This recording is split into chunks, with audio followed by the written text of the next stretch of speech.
All right. Well, good day, everyone, and Happy New Year. So today, the person in charge of this online symposium, Professor Hong-Ming Lam, is currently on a trip and could not return in time to be with us. So on behalf of the organizing committee, Professor Jerome Hui, that is here with me right now, would like to welcome all of you to this International Symposium of Agricultural Genomics and Crop-Soil Biota Interactions. And this symposium is jointly organized by two research units of the Chinese University of Hong Kong, namely the Jacky Lab of Agrobiotechnology and the RGC Area of Excellence Center for Genomics on Plant Environment Interactions for Sustainable Agriculture and Food Security. So this symposium will be divided into two sections. Section 1 will be on agricultural genomics and nutritional research.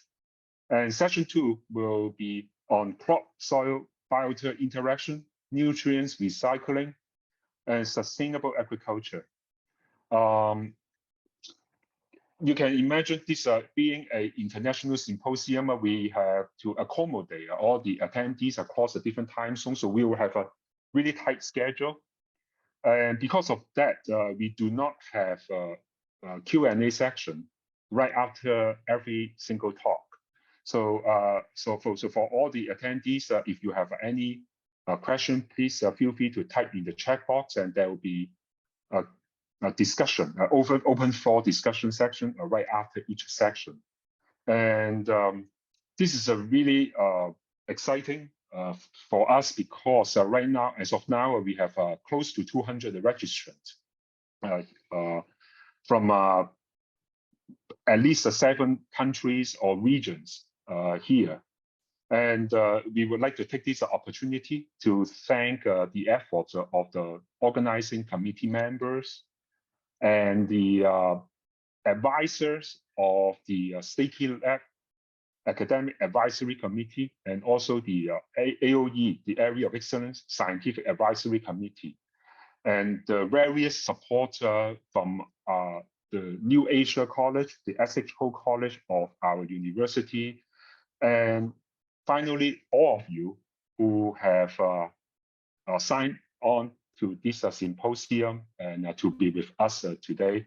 So I hope we will take this opportunity that to share our vision and to build new collaborations.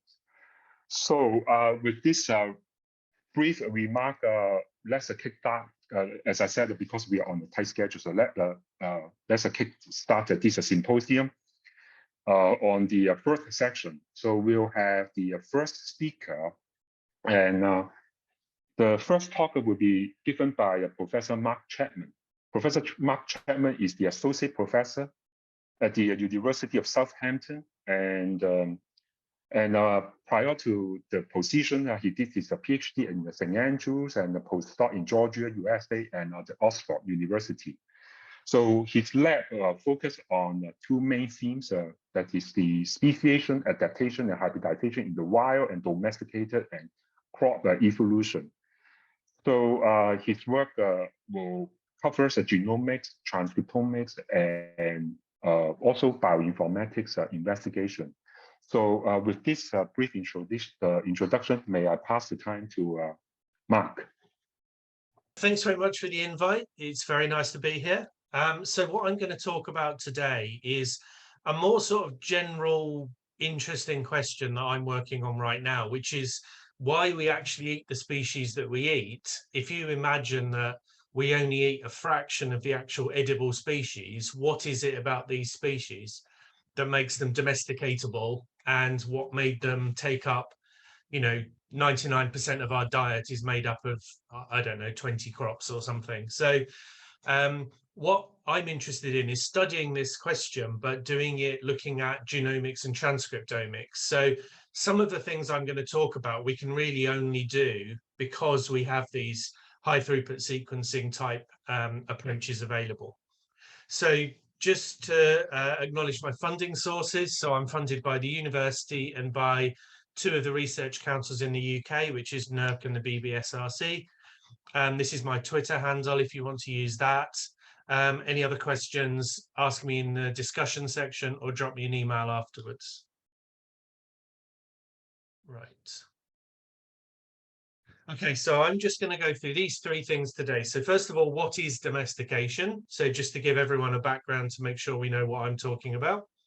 And then why do we eat so few species when we think about the very large number of edible species that are available to us? And then what is the potential for using currently underutilized crops to remedy this? So this is a definition of domestication. It's a very long, wordy definition. It's a great definition, but it's not very easy to understand. So I've just highlighted the main things. So firstly, it's mutualistic. So humans gain an advantage from the crops they have domesticated, but the crops gain an advantage because we are feeding them and watering them and getting rid of the weeds and things like that. The whole reason that domestication actually took place was that we would secure a more predictable and potentially a more even nutritious or easier to access type of resource, so a food or something like that. And at the end of the day, this increases the fitness of both us as the domesticator and the crop as the domesticated species. And we have to remember, although we tend to focus on foods, it's not all about foods. So there's fibers like cotton and things like that, which have been domesticated. There's dyes as well. There's species that we get some of the colorants for our clothes from, for example. And it's not all about what we take from these crops. There are other domesticated traits, for example, a more predictable germination frequency, increase in harvestability, and an improvement in the way these crops are stored as well. So these are all things that were probably selected unconsciously by humans, but at the end of the day, we've got a crop species which looks drastically different from a wild species. So this is just a couple of examples of these things I've talked about. So harvestability. So on the left here, we've got two types of rice. And if you shake them, one of them, all the seeds fall on the floor. And on the other one, the seeds are retained on the seed head. And so humans have selected for the easier to harvest ones, which are the ones which don't lose their seeds. And on the right here, we have a wild relative of an eggplant. And if we just zoom in on the leaves, it's got these huge spines on them. And we've been doing some work into the genetics of this, but you can imagine that humans over time would have selected for plants that had less or fewer of these spines, simply because it would be easier to harvest the fruits if you weren't getting scratched on the back of your hands the whole time. And there's a range of traits that have been, they're called a domestication syndrome. It's not universal across every crop, but there's a large number of crops that share some of these traits. So we've got a loss of shattering, which is like the rice I just talked about, increases in the parts of the plant that we actually use. So it could be seed size or fruit size. We get a loss of dormancy, so the humans get the plant germinates when it's predicted rather than it waiting a year or two in the seed bank. And we have something called apical dominance. So generally, and in this diagram you can see it, this sort of caricature of a sunflower, you have one large flowering head where all the seeds or all the fruits are stored, rather than a very bushy type with lots and lots of small flower heads.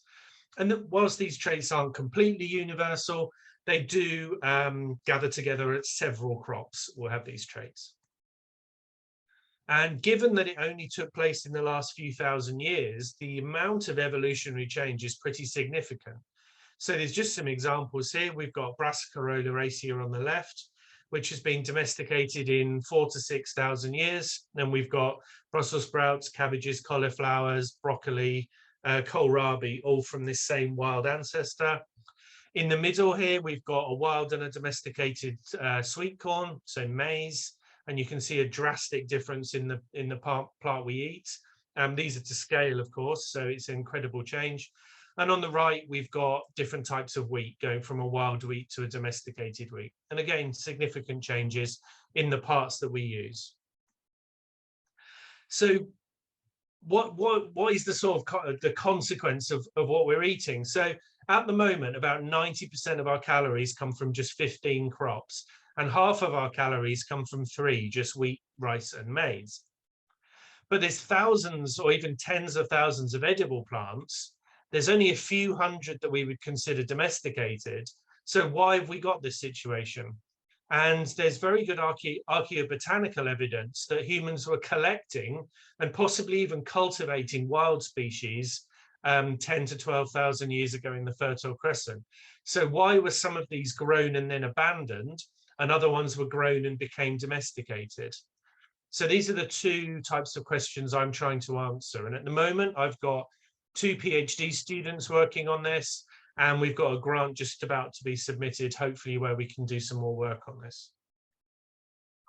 So why is it a problem that we only eat a very small number of crops? Well, firstly, there's a risk of disease and pests. And the classic example is the Irish potato famine a couple of 100 years ago, in which case almost the entire crop of potatoes in Ireland, which they were highly reliant on, was knocked out by disease. So this obviously had massive consequences for the population. But there's also risks that we're seeing today because of climate change and potentially the effect of this on nutrients as well. So we're obviously expecting, we're in the middle of climate change and we're expecting it to get worse. These are just potential increases in temperature over 4 different scenarios from the IPCC. It doesn't look like we're going to be anywhere near hitting the least significant one. So probably we'll be hitting the greens or the yellows in the next 50 to 100 years. So 2 to 3.5 degrees global increase in temperature. And when you break this down to where wheat, rice, and maize are all grown, all of them will experience a significant 2 to 3 degree increase in temperature. So why is this going to be a problem? Well, predictions suggest that an increase in temperature is going to decrease in yield in the majority of crops. So here we've got wheat, rice, maize, and soybean. And for all of these crops, every increase in temperature by 1 degree C will reduce yield by somewhere between 3 and 8%. And of course, if this is per degree centigrade, if we've got a 3 to 4 degree increase in temperature, we could get 10 to 15 to 20% losses in some of these crops.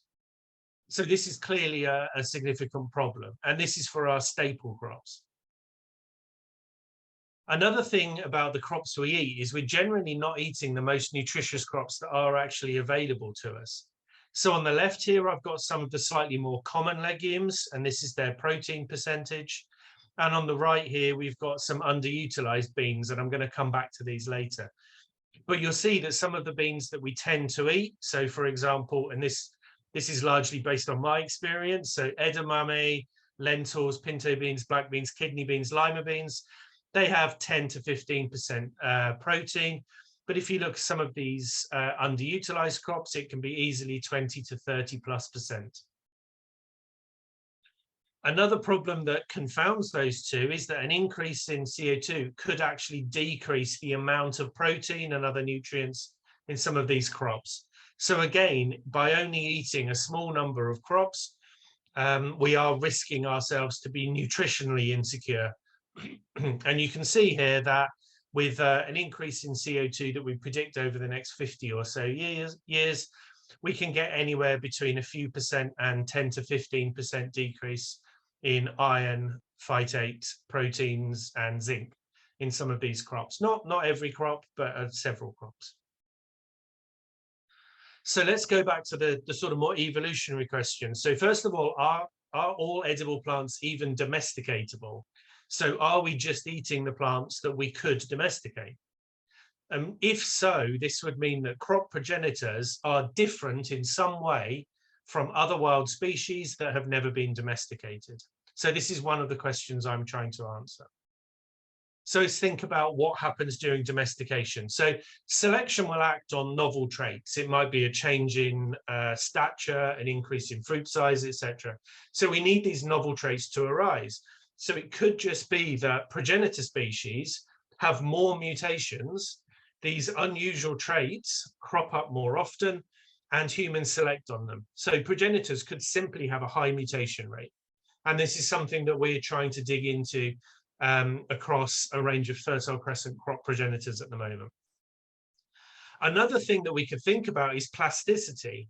So if you imagine you move a plant between a wild environment where it's competing for resources to outside an encampment 10,000 years ago, and then you water it and then you feed it, if certain species benefit from this more than others, the ones that benefit more could end up being the ones that are domesticated.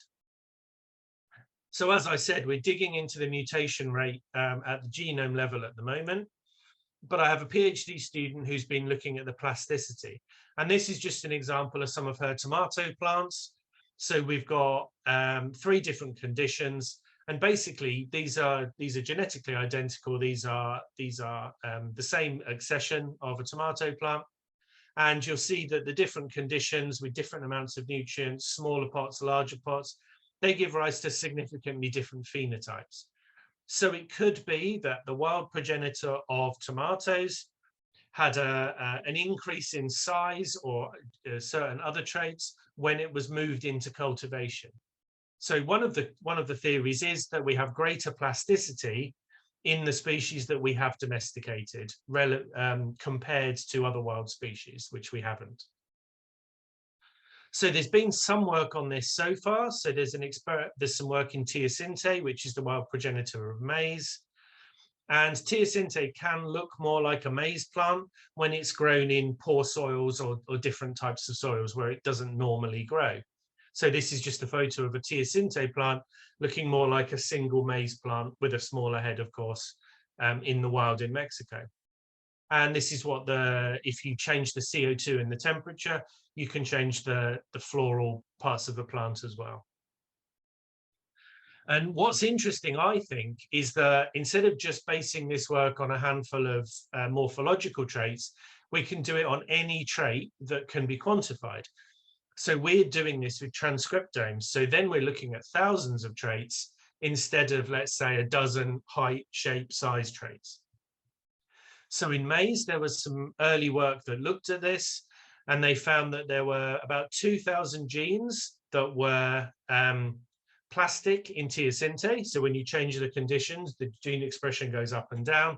But in maize, it was fixed. So regardless of changing the conditions, no change in expression. So this looks like plasticity is greater in the wild than it is than domesticated. So this is good.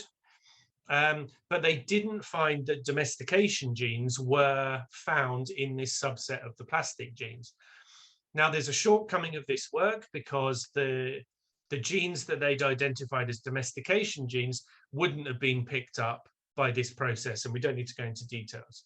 But we've done this in brassicas now. Ignore that. So this is Brassica rapa and all its domesticated types. And we again found the similar pattern to maize. We found greater plasticity in the wild than the domesticated. And then we looked at genes that were differentially expressed between a wild and a domesticated population. And then we looked at plasticity in the wild. And the sort of overarching finding is that genes which are differentially expressed, so genes that we think have diverged because of selection, they are more plastic in the wild than genes which haven't diverged in their expression. So overall, this suggests that an increase in plasticity could give rise to domestication because it allows certain traits to be exposed without waiting for mutations to happen.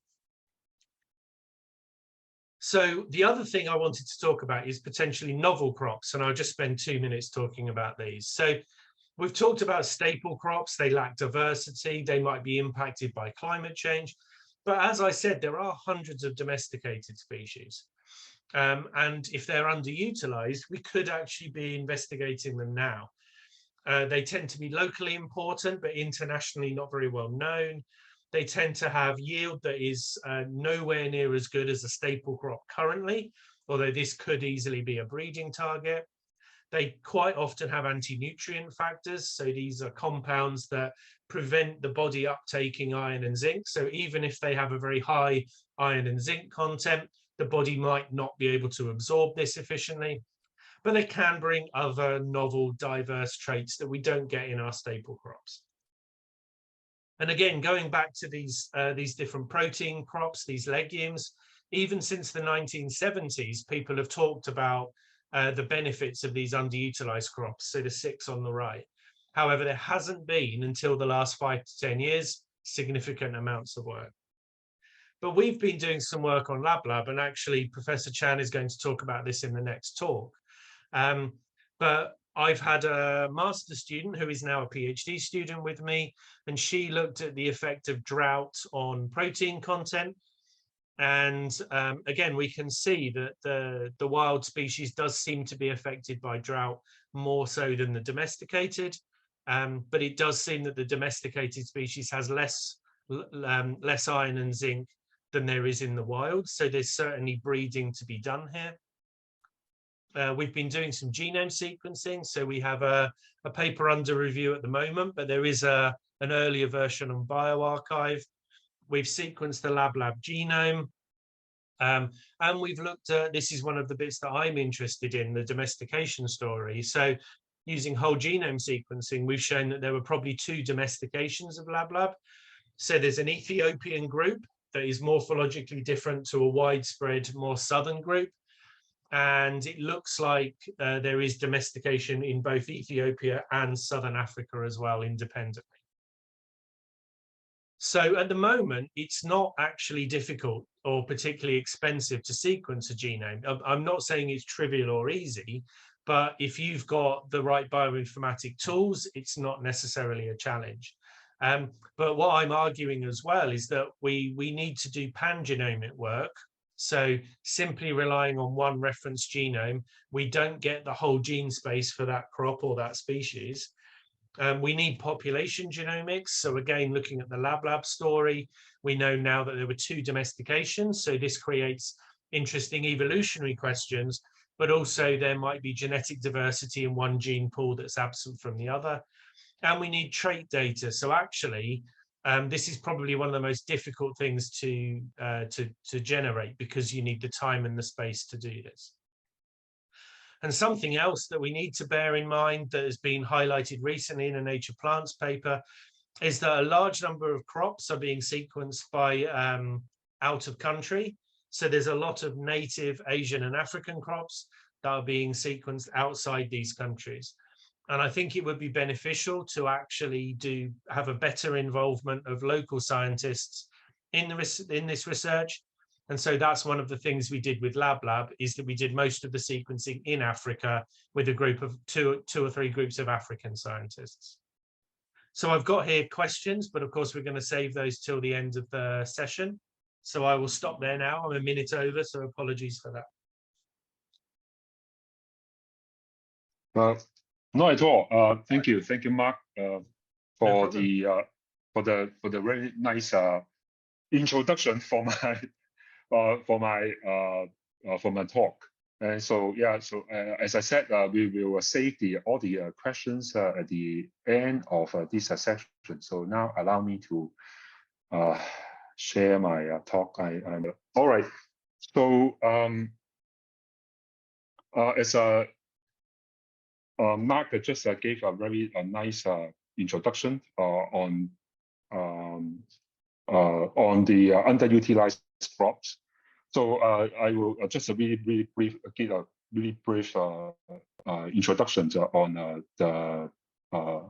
why it is important. Like as Mark said, that there is all these lingering challenges because of the population growth compounded with the climate change, and so that the efforts in increasing the yield of a staple crop may not be enough to mitigate the potential issues of climate change. So underutilized crops, there are all these potential that is being untapped. That is, they are native to the certain regions, but are no longer used for various reasons. But that they are very well adapted to the environmental stress. So they are understudied because of because they are underutilized. And so with this limited biological information, it restricts crop improvement. And so that's when Mark, we have this chance to meet up and to start these collaborations, and Lablab is being the first underutilized crops that we want to tackle. And so I just a very brief introduction here. It is domesticated in the prehistoric times. And in fact, some interesting findings when I try to understand more about Lablab, and that is, in fact, it is also being documented in the Chinese medicinal text as with medicinal values. So apparently, so it originated from Africa, and that it has these different use as well. In fact, during this as a cursory comment that during our literature research, I found that there is this paper published in PNAS that is a group also identified that there are some compounds in Lablab that has an anti-COVID activity. So with that, so that there's a different reasons, right, to perhaps to look into these underutilized crops. In addition to it as being a potential food source, there could also be some nutraceutical benefit from these underutilized crops. So that's why for this first part of the section, it is important to focus not just on agriculture, but also on the nutritional values and nutraceutical values, in fact, for these underutilized crops. So my project is simple, that in collaboration with Mark, will focus on establishing a high-quality genomes for the true wild Lablab lines, namely the 2-seeded and the 4-seeded. So our first question is to ask how different are they between these two genomes, and then as Mark also already mentioned that there are these independent domestication events. So we also want to understand how and what happened to their genomes. So obviously, the first thing we need to establish is to generate the high-quality genomes for these two lines. And that's so we did. We have these the genomic data generated by the latest peptide hi-fi sequencing technologies on both a wild and 2-seeded and the wild 4-seeded. I would not focus on or go over all these technical details. Just suffice to say that the data generated is of good quality, so that allow us to proceed with the genome assembly. And so this is what we have already at the moment. In fact, the 4-seeded cultivar was published in 2019, but that time it was generated using the short read sequencing. And in these few years, technology advanced so much that the cost for the sequencing drops. And so that allows us to use these long read technology. So what Mark and his collaborator has just been working on is also working on the 4-seeded cultivar using nanopore technology. So now we have this 2-seeded wild and the 4-seeded wild generated with the peptide hi-fi, and that already in terms of the N50, they are already quite good for us to proceed with scaffolding. And so we use the dovetail omni-feed technologies to construct the scaffold for the two-seeded and the four-seeded. Although the four-seeded is still rather fragmented, and that we still need to use other technologies to improve the contiguity of the genome.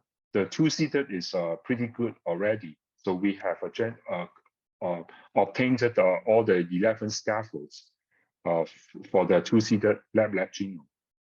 That allows us to make use of it in addition to the RNA sequencing data that we generated from different tissues to start the gene prediction.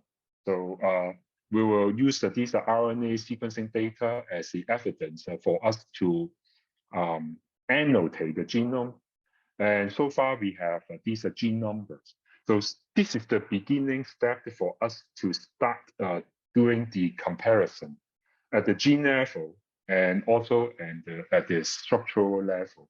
I would say I would have to emphasize that we need high quality contiguous genome for us to compare the genome at the structural level. And in the past, doing this short-read sequencing would not be that feasible, or in terms of results, that reliable.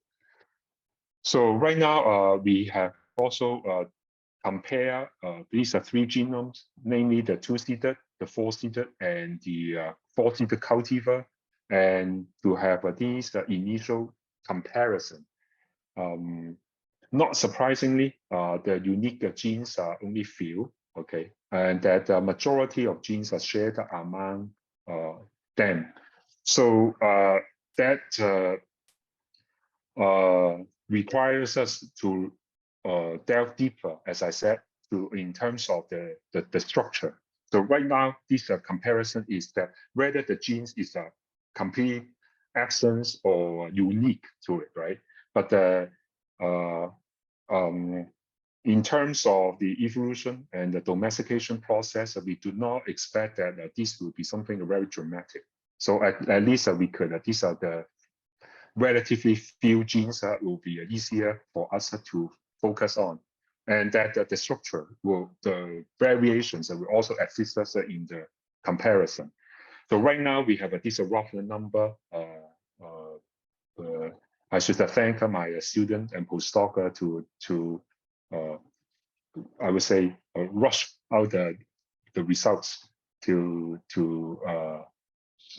that I can update all of you on what we have achieved so far.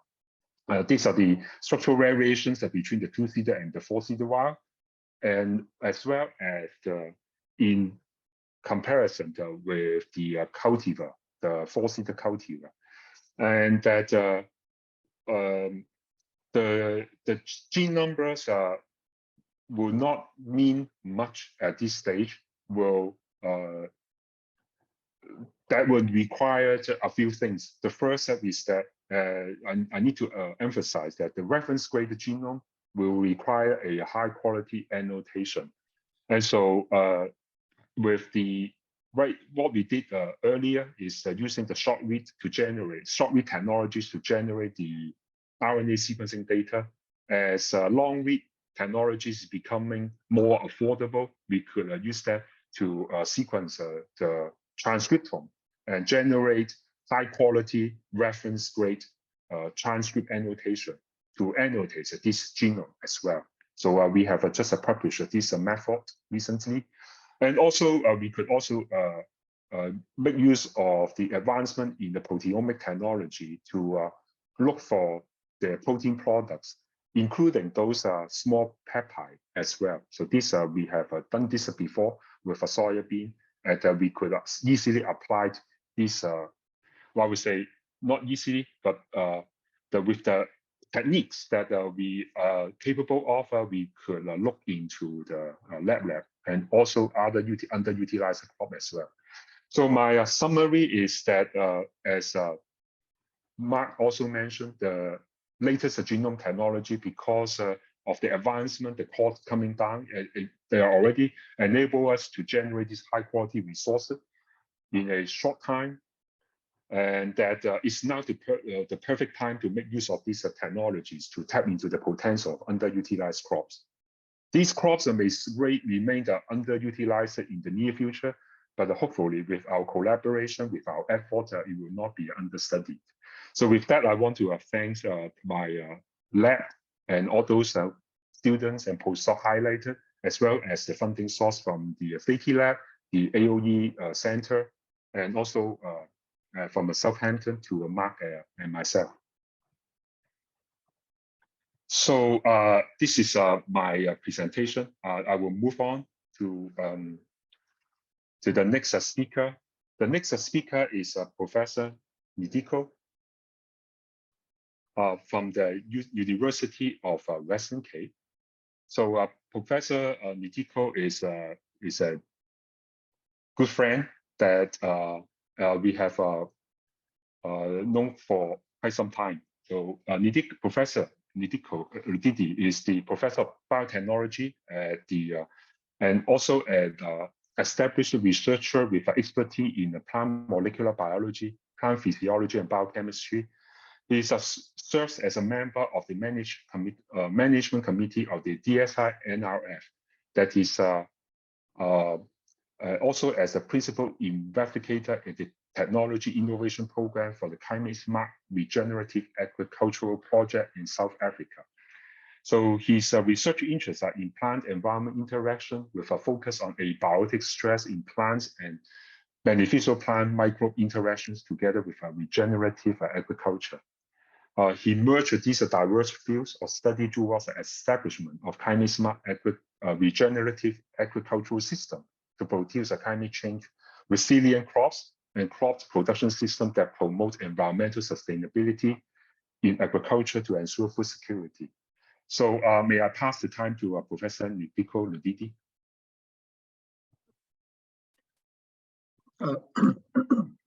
Good morning, everybody, and thank you very much, Ting Fung, for the very kind introduction. Okay, so today I will talk about some work that we have been doing in my lab in relation to responses of soybean to drought and heat stress, and try to link this to what the implications are for food security globally and in South Africa. Okay. So as we know that soybean is a very important crop and is amongst the most important legumes in the world. And this is because of the nutritional value of soybean. And because of that, it is used as feed for animals, but also as food for human beings. And besides the nutritional aspects that make it useful as food and feed, it is very important because it has applications in health and also in industry to manufacture certain industrial products, including biofuels, as in biodiesel. So it is really an important crop because of the very wide applications that it is used for. And perhaps one of the major aspects about soybean is that it is very rich in protein. And this is because besides the amount of protein, it has all the essential amino acids that are required for normal human growth. This then makes soybean important in nutrition, and specifically in areas or continents such as Africa, where people's income limits their ability to buy meat. And of course, from an environmental point of view, this has benefits because it means that soybean can be used as a replacement for meat without compromising protein quality for human nutrition. In my country, South Africa,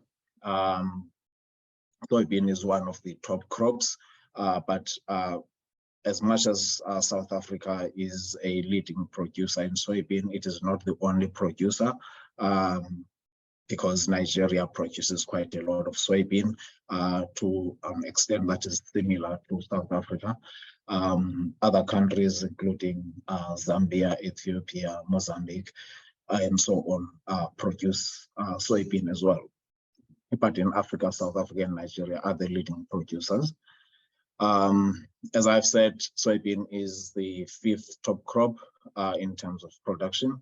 Of course, in South Africa, the leading crops, maize being the first one, and that's followed by sugarcane, lucerne or alfalfa, which is used as animal feed. And then the 4th largest production goes to wheat, and so soybean is the 5th. This is a good thing for South Africa in terms of having soybean as one of its top crops because of the importance of soybean, but also because soybean is a legume that helps with biological nitrogen fixation, which can enrich the soil with nitrogen without using too much nitrogen fertilizer. This has benefits for crops such as maize, because then the nitrogen produced during biological nitrogen fixation from soybean can be used by maize in crop rotation systems. Despite soybean being an important crop that has nutritional benefits and being grown in South Africa, we have seen an increase in undernutrition in South Africa. Just as an example, from this graph from FAO, you will see that malnutrition or undernutrition had decreased since about 2004, all the way to 2002 and all the way to 2004, but started increasing post 2004, and we've had a very sharp increase in undernutrition since 2018. And recently this has been associated with COVID since 2019, 2020, but the earlier increases are certainly having to do with the amount of available food for the South African population, which also has something to do with levels of poverty. And so the soybean offers an opportunity to fight this undernutrition by virtue of its high nutritional value. But the challenge really is that despite soybean having these attributes, it is sensitive to environmental constraints that are brought about by climate change. And one of the biggest risks to crop production in the next few decades will be drought. So this image simply shows the extent to which drought is expected to increase over the next few decades. So if you look at this heat map here, in the global picture, all the countries that have any trace of red or purple will become drier in the next few decades, and the ones with green and blue will become wetter. But overall, if you look across the globe, many parts of the world will become drier. And this, of course, is a major problem for crop production, because crop production requires water availability to sustain crop yield. And so, given that this is going to be the situation, and in South Africa, really, we've seen very, very severe droughts in the past few years.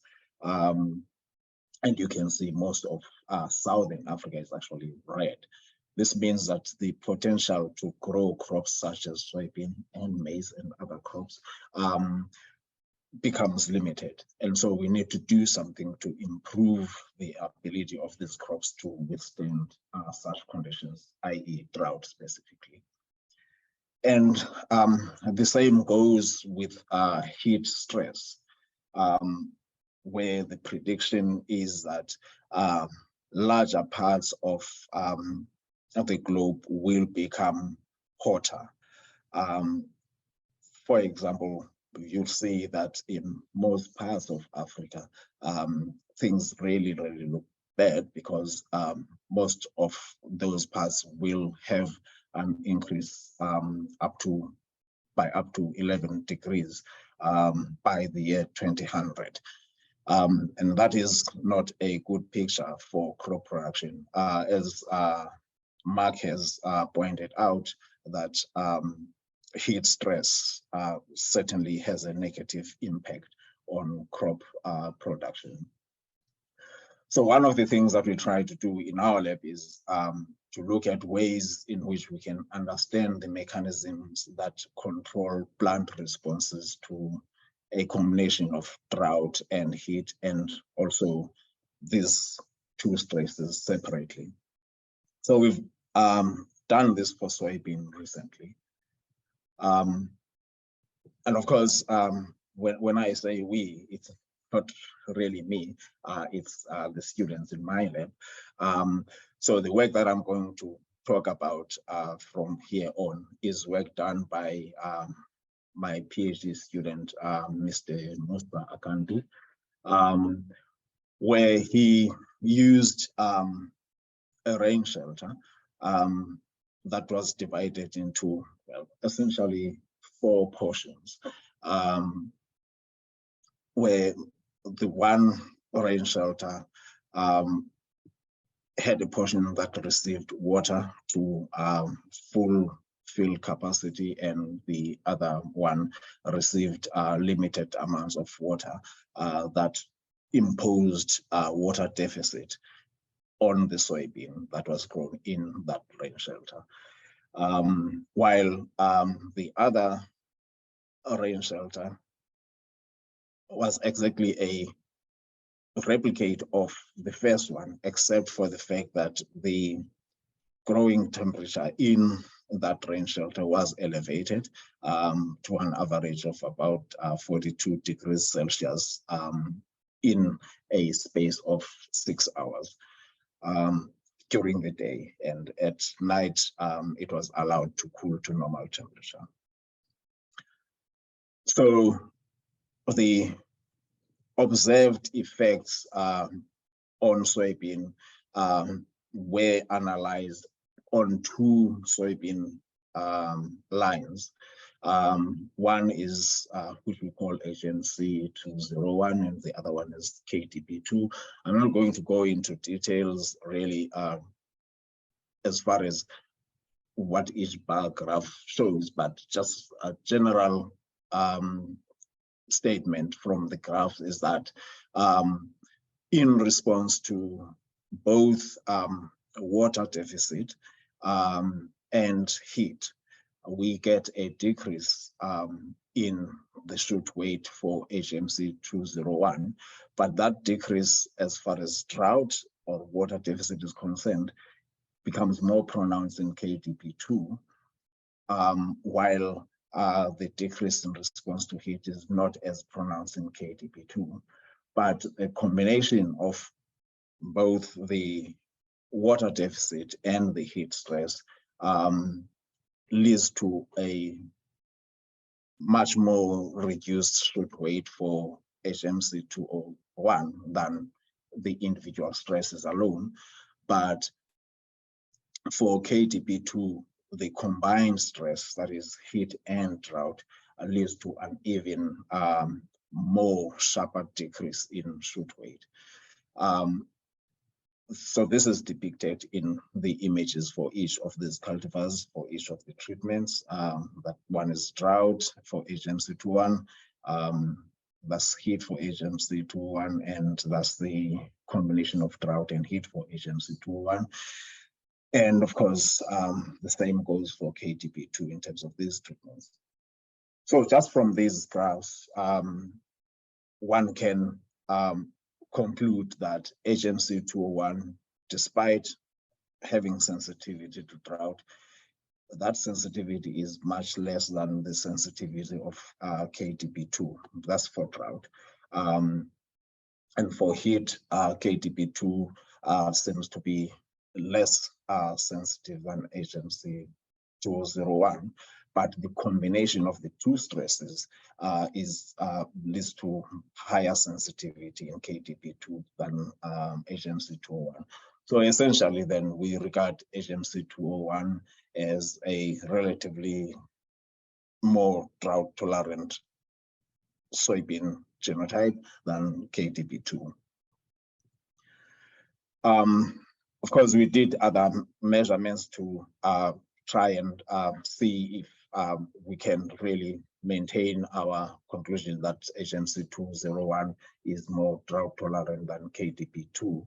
And as much as I'm not going to go into details, this conclusion really is maintained because for all of the parameters that we looked at, for example, the number of pods per plant, the weight of the pod per plant, and the average weight of the pods, we see that HMC201 is less affected by the combination of the stress than KTP2. So from these parameters, that is the yield-related parameters, we went on to look at physiological and biochemical measurements. And one critical aspect we looked at is relative water content, where we found that the decrease in relative water content, which reflects the water status of the plant, is more pronounced in KTP2 than in HMC201 when drought is part of the stress. Heat stress led to some decrease in relative water content, and that is to be expected because the heat leads to more evapotranspiration, but that is the two genotypes actually behaved similarly as far as relative water content under heat stress. But when combined, when the heat stress is combined with the drought, then KTP2 loses more water than HMC201. So definitely then one can conclude that KTP2 is more drought sensitive than HMC201 and is more sensitive, of course, to the combination stress than HMC201. And of course, we also looked at aspects related to the effect of reactive oxygen species, i.e. oxidative stress. And from the graphs, one sees that HMC201 suffers less oxidative stress than KTP2. So we then started asking a question relating to what molecular pathways besides reactive oxygen species and antioxidant signaling would be involved in the differences between these two genotypes, that is HMC201 and KTP2. We first did a comparison as far as just the drought treatment is concerned. And we had a very high stringency where we then looked at differential expression protein expression, that is, between the two genotypes, and found that with our settings, there were 12 proteins that were uniquely regulated in HMC 201 and 10 in KTP2, and these were not shared between the two genotypes. So these are certainly proteins that are unique for each genotype in terms of responses to drought. Of course, I'm not going to go into details as to what these proteins are, but for those who deal with genomics and identification of genes, we see that the proteins that we identified, some of them are involved in processes known to be triggered by drought, and some of them are by heat stress, even though this is the drought stress response here. But there are some new proteins that are not known to be associated with responses to drought. And of course, the fact that we identified these proteins means that we can drill down to the genes using the accession numbers, so we can find the genes that are encoding these proteins. So this helps in identification of genes involved in controlling the drought responses. And the fact that we now have proteins that we know are uniquely expressed in the sensitive genotype and ones that are uniquely expressed in the stress-tolerant genotype means that we can associate certain proteins with drought tolerance and certain ones with drought sensitivity. And then when we looked at the responses to heat, we found 47 unique proteins for HMC201 and 10 unique proteins for KTP2. So these are proteins that are differentially regulated between HMC201 and KTP2, so the unique ones. And then 6 proteins were shared between the two, simply meaning that these are heat responsive proteins for soybean, irrespective of what the genotype is.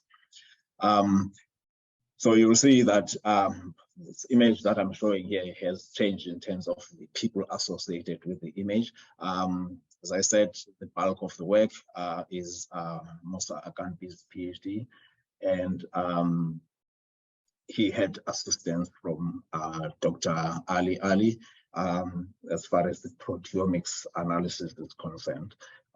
So both of these two gentlemen actually worked on the proteomics. So in response to the combination stress, you will see that we had 85 proteins that were uniquely regulated in HMC201 and 9 in KTP2, and 18 were shared between the two genotypes. So this is in the combination stress. And so in general, what we found was that there were more upregulated proteins in HMC201 than in KTP2, and there were less downregulated proteins in HMC201 than KTP2. And so this finding really we believe will contribute in understanding why it is that HMC201 is more drought and combination stress tolerant than KTP2. And this should help in marker-assisted selection for developing new cultivars with better tolerance to drought and heat. Of course, we haven't started that kind of work towards breeding purposes, but that's the hope that we have, that we can initiate such kind of work towards improving soybean tolerance to drought and to heat stress, and the combination of the two stresses as well. I would take this opportunity to thank all of you for listening to me, but specifically, I really want to highlight the contribution of Mr. Musa Akanbi, who's the PhD student that has done all of the work, and the contribution of Dr. Ali, in the work involving proteomics for Mr. Akanpi's PhD. And certainly would like to thank Prof Fong Lam, FCUHK, for his contribution to the work, and specifically for being kind enough to donate some of his soybean lines. That agency 201 line actually comes from him. And Prof Giraud in South Korea has donated some soybean seeds as well. And that KDP2 genotype that I talked about is from his lab. Kathy, thank you for helping me to contribute to this symposium and leading me in it with all the technical help that you gave. And I want to acknowledge the Center for Proteomic and Genomics Research for some of the proteomic analysis. That's where we do our LC-MS runs. And of course, the project is funded by the National Research Foundation and the DSI NRF Center of Excellence in Food Security. Thank you very much. I will take questions when the question session comes. Thanks. Thank you, Professor Ludidi. And that now we'll move on to the next talk. That will be our next invited speaker will be Professor Samuel Adjel-Nsiah from the University of Ghana. Professor Samuel Adjel-Nsiah is the Associate Professor at the School of Agriculture at the University of Ghana. He's also a scientist at the International Institute of Tropical Agriculture. He's a trained agronomist with a PhD in production ecology and resource conservation from Wageningen University, the Netherlands. And he has several years of experience at integrated soil fertility management in smallholder farming system in Ghana, and has worked on tropical legumes. His person's research area includes smallholder agricultural development, focusing on facilitating multi-stakeholder collaboration for sustainable intensification for enhanced food and nutritional security. He is currently the project coordinator of the Sustainable Soybean Production in Northern Ghana project, which is being implemented by the International Institute of Tropical Agriculture and YARA Ghana. So now, may I pass the time to Professor Samuel. Thank you very much, Professor Khan, for your nice introduction. Yes, the topic for discussion this morning is leveraging food systems to reduce eating hunger among women and children in Sub-Saharan Africa.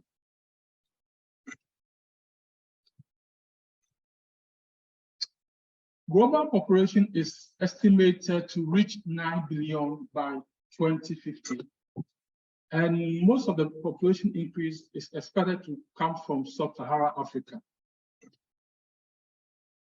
Meanwhile, Sub-Saharan Africa has the highest prevalence of hunger, with the rate increasing from 20.7% to 23.2% between 2014 and 2017.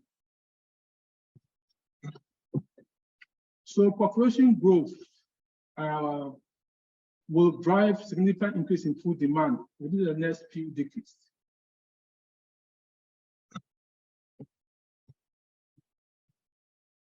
Global number of malnourished people is expected to reach 841 million from 688 in 2019. An estimated 165 million under 5 are stunted globally due to energy and micronutrient deficiency. Most of these children are in Sub-Saharan Africa and South Asia, where 1 out of every 3 children is stunted. As of 2020, about 24% of Sub-Saharan Africa population was estimated to be undernourished. According to FAO report, about 2 billion people suffer from micronutrient deficiencies, also known as hidden hunger. Iodine, iron, zinc, and vitamin A are the most common and clinically significant micronutrient deficiencies in children and childbearing women. In this presentation, we describe the state of micronutrient deficiency in Sub-Saharan Africa, the causes and the role of food system in addressing the challenge. State of micronutrient deficiency in Sub-Saharan Africa. Pregnant women and children are more at risk and most affected by micronutrient deficiency as a result of low dietary intake and higher physiological requirements. Micronutrient deficiency is most severe in Sub-Saharan Africa, where an estimated risk of micronutrient deficiency of 40% for zinc, 28% for selenium, 90% for iodine, and 5% of iron exists. Micronutrient deficiencies, as we all know, cause anemia, cretinism, and blindness. It is estimated that about 1.6 billion people globally suffer from anemia, 50% of which is iron deficiency anemia.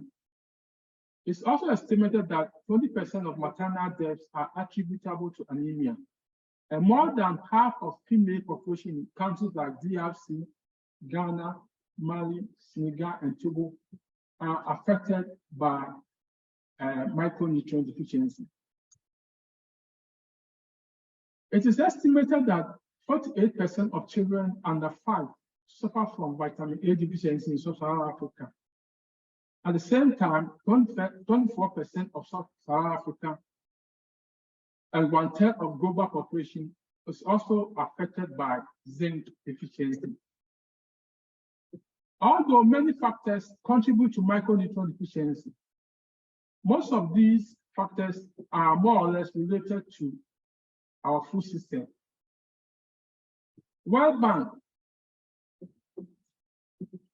defines food system as the set of institutions, resources, actors, and behaviors involved in the production, transformation, delivery, sales, and consumption of food. Causes of micronutrient deficiency in Sub-Saharan Africa. Most soils in Sub-Saharan Africa are inherently deficient in micronutrients such as NPK, secondary nutrients such as sulfur, calcium, and magnesium, and micronutrients including zinc, iron, copper, molybdenum, and boron. Meanwhile, fertilization programs in Sub-Saharan Africa have focused mainly on NPK at the expense of micronutrients, and therefore low soil micronutrient availability lead to low yields as well as poor nutritional quality of crop produced on this land. Cause of micronutrient deficiency in Sub-Saharan Africa. The third one is bias of agricultural research and development towards increased productivity and profitability. I am an agronomist, and most of the time when I'm doing research, when I want to improve crop, I target increased yield and increased profitability. And we do so at the expense of nutrition. Plant breeding has also focused mainly on increasing yield of staple crops like rice, maize, cassava. In fact, in Sub-Saharan Africa, there are a lot of vegetables, most of which are indigenous, and yet limited attention has been paid to these nutrients, these vegetables which are nutrient dense and which can contribute to reducing micronutrient deficiency in Sub-Saharan Africa. Another cause is diets. Most of our diets are low in diversity and dominated by staple crops such as maize, rice, cassava, millet, banana, sugar. When I was young, my mother was a farmer, and I used to accompany my mother to farm at the age of 12. And my mother could only cultivate about 0.4 of a hectare of land. And he will plant all kinds of crops, all the staple cassava, maize, and plantain. And yet he will try and plant a lot of vegetables, most of which were very high in micronutrients. But these days, you can't find this because we focus on producing staple crops on monocropping basis at the expense of other vegetables. And diets that we consume, most of these staples, cassava, maize, sweet potato, are very deficient in minerals and vitamins. There's also inadequate policies and limited funding for nutrition-sensitive intervention. Most of the funding that we receive from our development partners and even our national government focus mainly on producing food. And nutrition research rarely receive support, both from donors and also from national governments. Gender inequality. In Africa, women consume up to 43% of agricultural labor force Yet, they have limited access to production resources, such as land, credit, input. When it comes to allocation of land to produce food, most of the time, women are allocated lands which are less fertile. They also have limited access to extension services. In fact, in Africa, most of the extension officers are mainly male, with very few being female. And most of these male extension officers attend to male farmers. There's also a lot of domestic activities that are carried out by women. And most of the farm activities, for instance, apart from land preparation, which are normally done by the use of tractors, most other activities like planting up to post-harvest processing are done by women. And we hardly have labor-saving devices. Everything is done by women. And so they focus so much on labor activities, and they have, as a result, they have very little time to attend to their own nutrition and those of children. The more about fortified crops. In fact, supplementing fertilizers with micronutrients such as zinc, iodine, and selenium can increase the nutrient content of food grown in soil that are low in these nutrients. In fact, the success of agronomic biocertification depends on many factors, including the type of fertilizer used and the application method.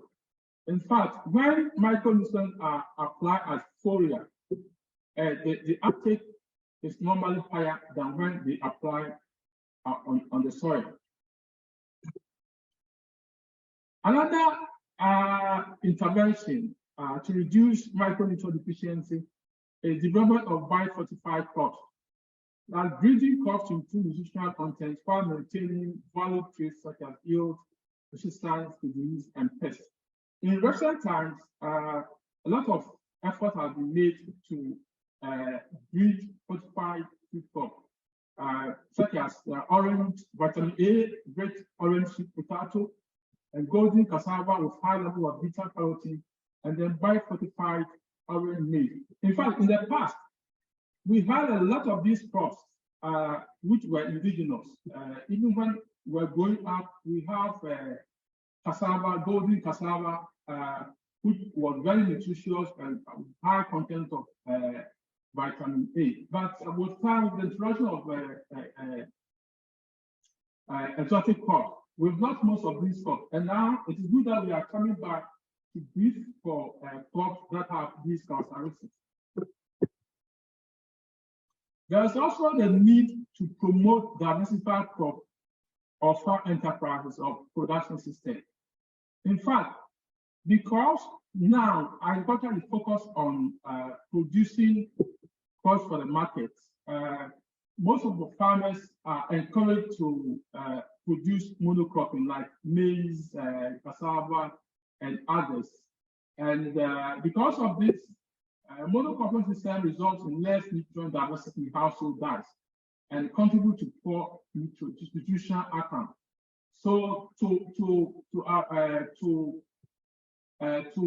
reduce micronutrient deficiency, it is recommended that we encourage growing diverse foods such as legumes, cereals, vegetables, and fruits, which will lead to greater dietary diversity and reduce hidden hunger.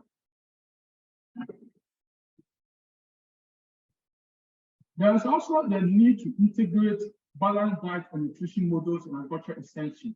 In fact, our agricultural extension has mainly focused on promoting good agricultural practices to increase yield and profitability.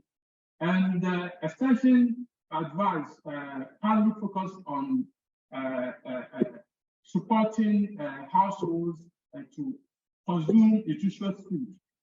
And therefore, there is a need to ensure that there is a balance in extension service to enhance service delivery that meets the need of women farmers.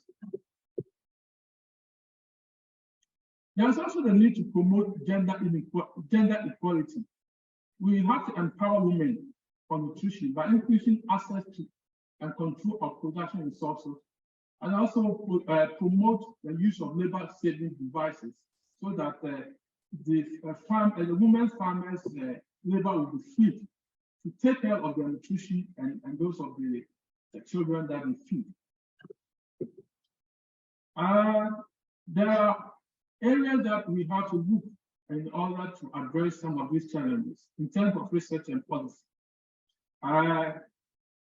Scientific evidence of the effectiveness of agronomic biofortification to inform policy is needed. We need to undertake research to provide evidence for the effectiveness of agronomic biofortification, to inform policy, to ensure that NPK fertilizers are blended with micronutrients. Research is also needed to uncover whether zinc deficiency drives the deficiency of other micronutrients. In fact, it is reported in literature that zinc deficiency is related to iron and also vitamin A deficiency. So there's a need to uncover whether zinc deficiency drives the deficiency of other nutrients such as iron and also vitamin A. We have a lot of indigenous vegetables and fruits in Sub-Saharan Africa, which have been degraded over a long period. There is the need to research to profile our indigenous vegetables and fruits for nutrition and tolerance to biotic and abiotic stress, and also consumer acceptability. We also need to look at the food and nutrition education and behavioral change communication. There's also a need to promote micronutrient fortified fertilizers in our national fertilization program to address micronutrient deficiency in Africa. In conclusion, human and economic costs of undernutrition significantly impact poor people. Anemia among pregnant women and vitamin A and zinc deficiencies among children are relatively high in most parts of Sub-Saharan Africa. There is therefore multi-sectorial actions to address undernutrition if you want to achieve the Sustainable Development Goal by 2020. Food system is critical in the global effort to combat micronutrient deficiency, especially in rural areas where micronutrient deficiency is very high. Thank you very much.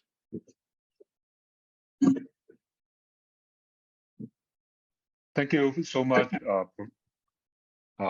Thank you, Professor Samuel Adjel-Nsiah for giving the very nice overview on the importance to pay attention to the nutritional research, especially those involved in related to micronutrients. So now may I move on to the next presentation. The next speaker will be Professor Jacky of CUHK. Professor Jacky is an associate professor at the School of Life Science of the Chinese University of Hong Kong. Jacky obtained his PhD degree in chemistry and biochemistry from UC San Diego and worked as a postdoc fellow at the Division of Hemostasis and Thrombosis at the Harvard Medical School after graduation. His research focus is on the structure-function relationships of the SR proteins that is involved in alternative splicing, and their roles in the regulations and also in diseases such as cancer and viral infection. And his team is also interested in the development of inhibitors that are targeting these the SR protein kinase and other RNA binding protein. So with that, may I pass the time to Jacky. Okay, thank you, Professor Chan, for the introduction. So as Professor Chan mentioned, I come from a very different background. I'm very new to to plants biology and even soybean cultivation. But today I want to introduce a new project in my lab that we are trying to combine some of the information we obtain through genomics and transcriptomics study from different labs at CUHK, and try to advance the findings and see whether we can translate that into some applications to advance soybean cultivation. In particular, we're going to focus on the study on these sting bugs called this sting bug, the Reportus pedestris. All right, so this is this is actually becoming a major pest for soybeans, particularly in the Asian regions. As you can see, the distribution of these bugs in the Southeast and East Asia, and actually many countries in there, particularly in China, is particularly being haunted by this pest. So these pests actually cause feeding injury to the soybean pods. They use two different strategies to to acquire the water and the nutrients. So they use this cell rupture strategy. So they stick their so right here you can see that they stick their stylet into the pod through the pod wall and do digestions and sucking of the nutrients. And they also will use this delivery shift strategy to get water from the leaflets to stems. So they actually cause damage to both the all the pods, seeds, the leaflets and stems during the feeding. And such feeding actually, cause more than just physical damage. So there was a study in 2019 showing a direct correlation of the feeding behavior to a disease called to a syndrome called stay-green syndrome. So the soybeans the plants after being fed by these sting bugs, they actually stay green. They develop shorter plants. Okay, as you can see here. And also, they have will result in more empty pods and also a much higher number, of abnormal seeds. And in that particular studies, they were studying, the yield loss in this Huanghai River Basin in China, and it resulted in a 70% yield loss. And so it's a very important problems that we need to find a strategy to control that reproduction. But the issue is these bugs actually develop very strong flying ability that can actually during application of insecticides. They will fly away and later on, come back to infest the same area. And also, there are studies showing that, they actually has developed, insecticide resistance. So we need new strategy. And more importantly, because there's a new modeling study, in 2022 showing that the problem that we just saw, like in 2017, is going to spread to other parts of, Asia. You can see, this current situation, showing the suitability, of the reproduction of, our pediatrics, in the Asia. But in 2030, we are seeing a dramatic increase in the suitabilities, for the reproduction due to the higher temperature and also increased precipitation.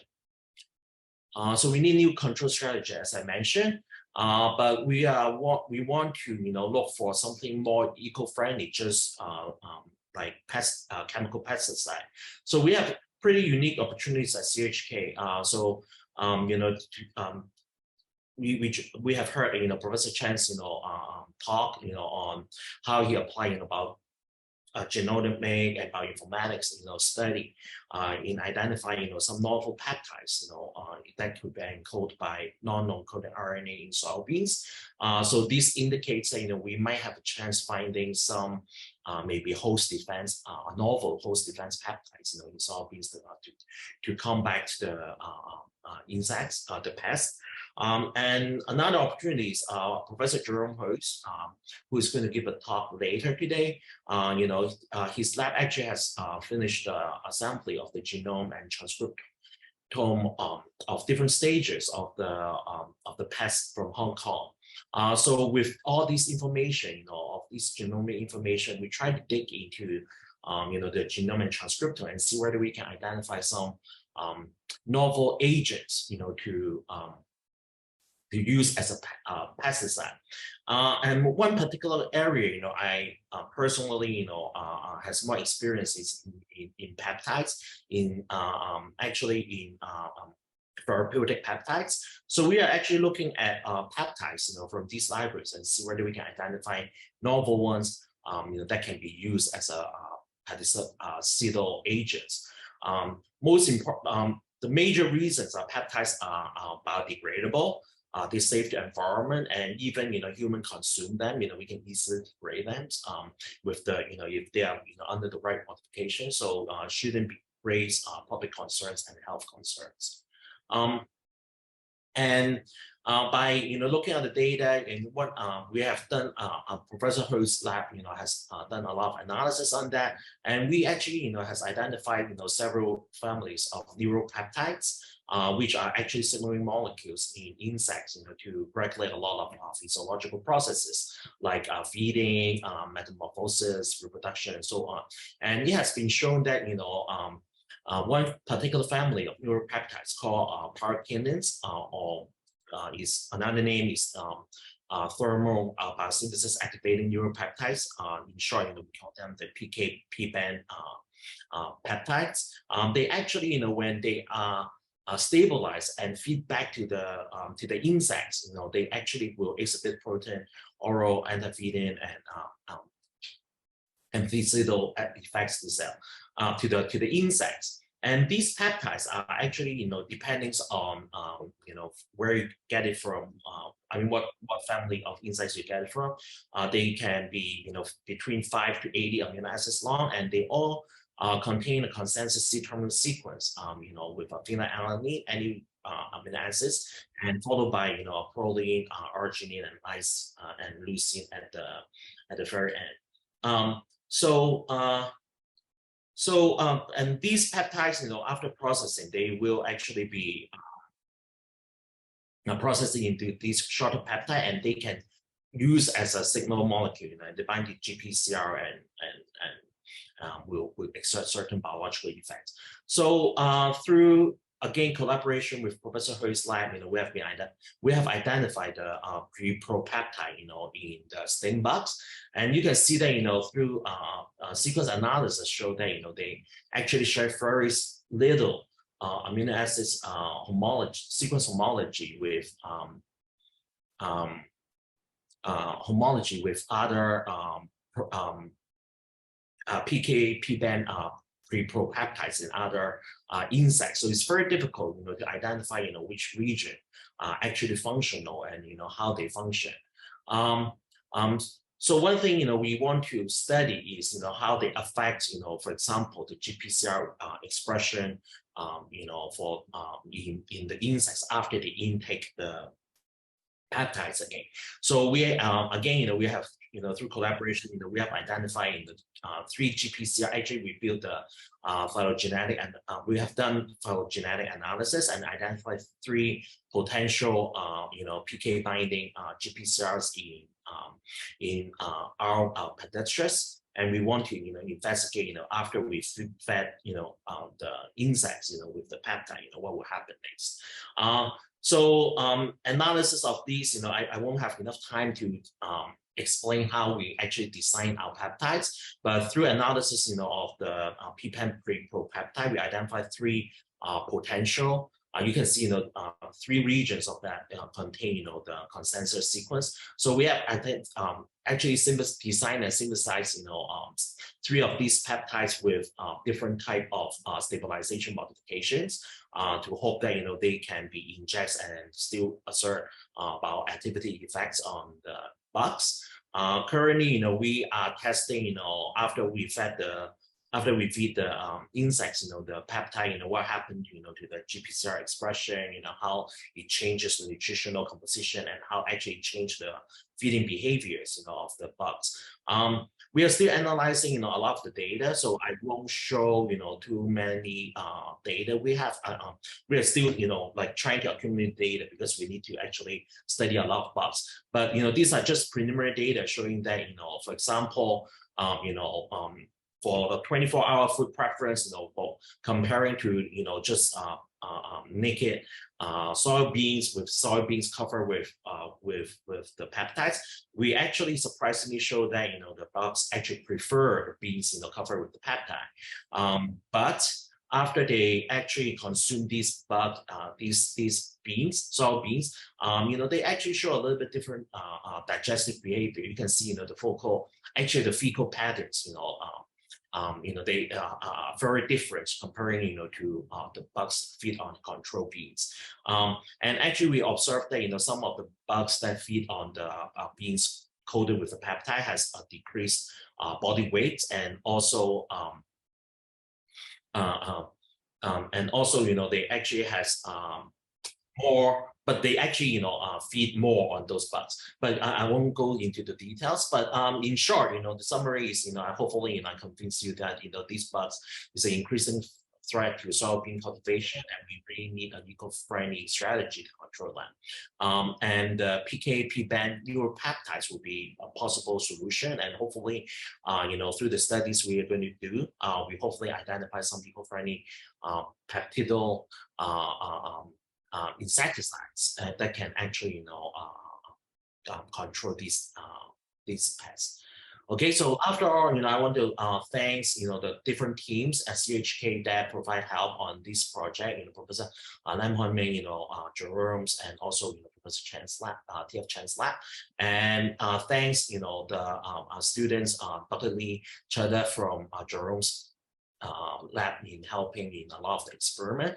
The 2 undergrads working on that, this is Kelly and this is Becky. They are actually the people working on this project, moving this project forward. And I want to thank the funding from the Stakey Lab of the agro biotechnology. Thank you. Thank you, Jacky, for giving this very interesting talk. And may I move on to the last speaker of this section, and Professor Jack Wong. Professor Jack Wong also is from a very different background. He's currently the associate professor in the School of Life Science and the program director of biotechnology, entrepreneurship, and Healthcare Management of the Chinese University of Hong Kong. He received his Bachelor of Chinese Medicine and Bachelor of Biomedical Science with a first-class honor at the School of Chinese Medicine at the Hong Kong Baptist University, and subsequently earned his PhD in physiology from the CUHK. So Jack's scientific research focuses on the vascular and metabolic biology, stem cell biology, cardiovascular regeneration. He was awarded the Young Investigator Award at the American Heart Association Scientific Sessions in 2011 and 2012.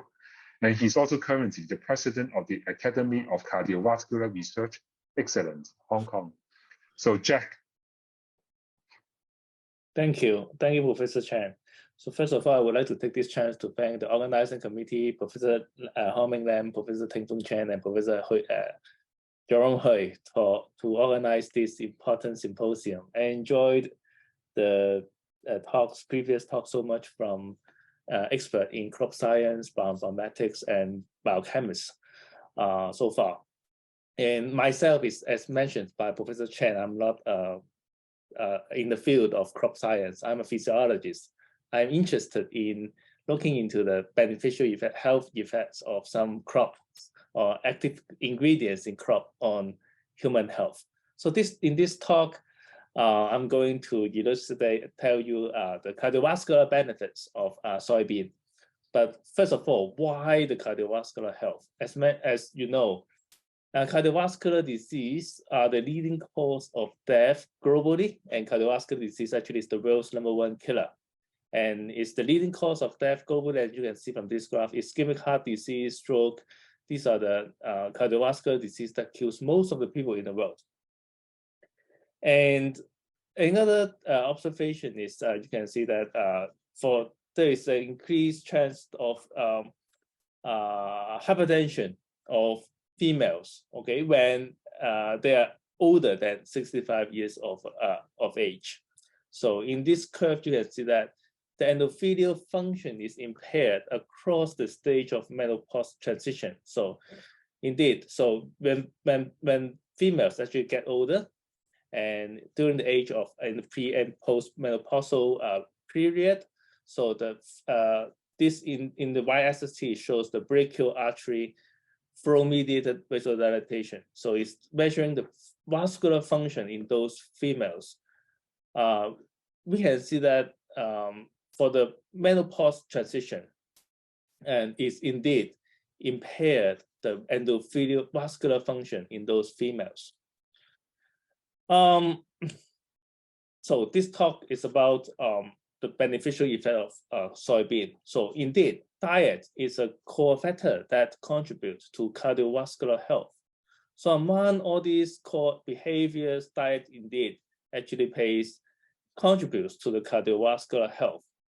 And there are many different diet composition and their effect on the cardiovascular function. So there are a wide variety of dietary interventions and supplements that can improve the function of the lactic oxide synthase pathway and promote cardiovascular health, which in some years ago, we summarized a book chapter listed in this book. Some of this has been listed, and part of the chapter is about the soy protein and phytoestrogen. If you're interested, you can go ahead and take a look into this. But what I want to mention here is, indeed, diet low in legumes may contribute to the cardiovascular health. And you can see in this graph, number of deaths at the global level attributed to health, actually, diet low in legumes may play a key role. And of the major components that are found in soybean, so today's talk, we are focusing on the soy isoflavones. Soy isoflavones are also called the soy phytoestrogen, which have antioxidant and anti-inflammatory effect. So the main soybean isoflavones include the genistein, daisine, and the glycine. Today, the objective for this of this presentation is to investigate whether soy isoflavones would benefit the vascular function in the postmenopausal state in the overoptimized mice and its underlying mechanism involved. So first of all, we established the overoptimized mouse model. So it's established by bilateral ovarectomy via the double dorsolateral incision. We just do a small surgery to remove the ovary of these overoptimized mice. And then we separate the mice into different groups. Some of these mice will receive the soy isoflavones at 500 milligram per kilogram per day. And some of these mice would actually receive a positive control with the estrogen pellet that are inserted subcutaneously to the mice. So first of all, we see that the body weight, okay, the body weight indeed actually after overrectomized, just like the postmenopausal women. So these mice actually result in a gain in the body weight. And this actually could be prevented or by the treatment of the isoflavones and also to the positive control, the estrogen pellet. And while it doesn't actually changes the uterine weight that much. And another observation is actually very interesting is we show that the soy isoflavones indeed they improve the glucose tolerance in these overoptimized mice. You can see that with a single administration of the sugar of the glucose solution to the fasted mice, and within the first 15 minutes, so we can see the glucose actually goes up normally in the control mice, but for the overoptimized mice, actually they have a further increase in the glucose level, suggesting that the glucose tolerance is affected in these overoptimized mice, which have potential metabolic syndrome problem in these mice. And we can see that both the isoflavones and the estrogen treatment can prevent or can improve the glucose tolerance. And then we take out after the 12 weeks of the isoflavones treatment, we sacrificed the mice. We took out the aortas from these mice and then mount these aortas onto a machine called the myograph. And we look at the vascular reactivity of the aortas, okay, after different treatment. And we can see clearly that, so in the overoptimized mice, we basically, the experiment, we took out the aorta and we challenged the aorta with the alpha-1 adrenergic receptor agonist, the phenylephrine. So it caused a vasoconstriction.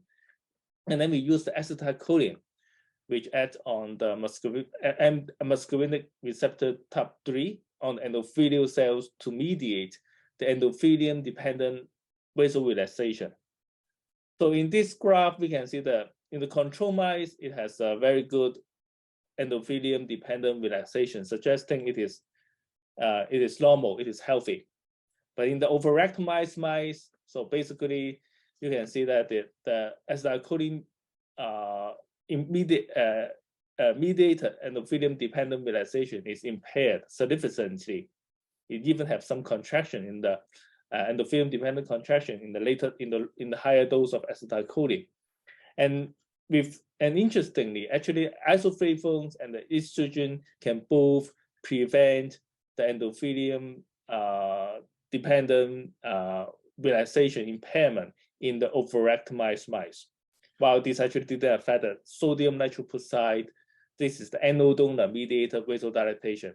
So suggesting that there is endothelium-dependent relaxation impairment in the overoptimized mice. Second, the isoflavones could protect the vascular function in these overoptimized mice comparable to the estrogen treatment. And we further look into the another markers, that is the reactive oxygen species level by using the DHG staining, the dihydroephedium staining. We can see the overoptimized mice indeed increased the ROS production, which were inhibited by the isoflavone treatment, and estrogen is used as a positive control. So next, actually, we take out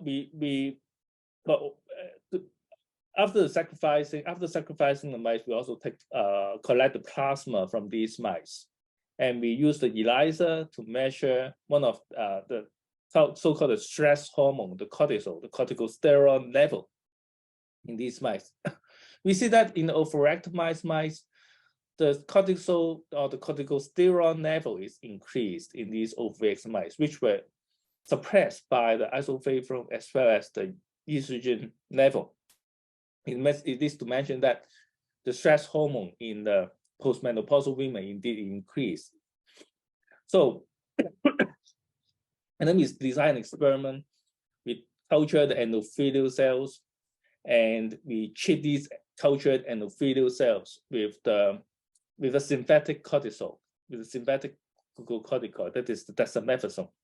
And you will see that the dexamethasone can dose-dependently increase a pro-inflammatory cytokines, mRNA level, that is the interleukin-6. And also, the dexamethasone treatment can also be reduce one of the very important enzymes, the endothelium nitric oxide synthase, which is an enzyme responsible for synthesizing nitric oxide in the endothelial cells. And corresponding and respectively, so in the female mouse aortas, so in overactimized mouse aortas, we can also see that there's a concomitant decrease in the ELOS level. And then we wonder what is the target, or what may be caused by the increase in the glucocorticoid level. Some previous studies have demonstrated that increase in the cortisol level on the stress hormone may result in an increase in one of a protein called the FK506 with binding peptide protein 5, FKBP5. And in this study, so we take a look, and then we actually, for the first time, we observe that the dexamethasone can concentration dependently increase the FKBP5 messenger RNA and the protein expression, okay, in the cultured endothelial cells. And a recent study have also demonstrated that, okay, FKBP5 upregulation may be a risk indicator of the cardiovascular diseases. So we also take a look into our aortas from the overactimized mice, and overactimized mice treated with the isoflavone and the estrogen. We see that in the overactimized mice, the FKBP5 level is increased, and it could be suppressed by the isoflavone treatment. And then we further verify this and asking whether if we inhibit the FKBP5, could this also improve the vascular function in the overactimized mice? So we decided this experiment. We treat this SAFEIT2, which is an inhibitor of the FKBP5, at 20 milligrams per kilogram per day intraperitoneally. And immediately we can see that, okay, so the SAFEIT2, which is the FKBP5 inhibitor, could rescue or could improve the impaired endothelium-dependent relaxation in these overactimized mice. How about if we take out the cultured endothelial cells and we treat these with dexamethasone? So obviously it increased the ROS, the reactive oxygen species production. And interestingly, so both the isoflavone and the FKBP5 inhibitor can also inhibit the increased ROS production after the dexamethasone treatment. And we also actually see that the isoflavone and the SAFEIT2 and this FKBP5 inhibitor could reduce the FKBP5 expression while increasing the ELOS expression in the dexamethasone treated endothelial cells. So, and then we studied, okay, so now there is an increase in the FKBP5, but why there is such an increase in FKBP5 in the overactimized mice or in the dexamethasone treated endothelial cells? So from this paper in JBC, it actually investigated that the microRNA 511 may bind to the FKBP5 messenger RNA and regulate its expression. Basically, is to degrade it. So we, in this case, actually in the overactimized mice, so we can see that the microRNA 511 is upregulated, and after the isoflavone treatment. So basically, this increase in the microRNA 511 may degrade the FKBP5. And we can, respectively, we can see that the microRNA 511 is upregulated while the FKBP5 is downregulated in the overoptimized mice treated with the estrogens, and also by the isoflavone. So isoflavone could increase the microRNA 511, which may suppress the upregulated FKBP5 in the overoptimized mice aortas and also the dexamethasone treated endothelial cells. So taken together, so this is what we have so far, and we hypothesize that. So in the overoptimized condition or under the stress condition, there's an increase in the FKBP5, this FK506 binding protein number 5, and which lead to an increase in the ROS reactive oxygen species production, which inhibit the endothelial nitric oxide synthase and impair the vasorelaxation. The soy isoflavones may increase the microRNA 511, which may suppress the FKBP5. Okay, so this is actually is further confirmed with the FKBP5 inhibitor.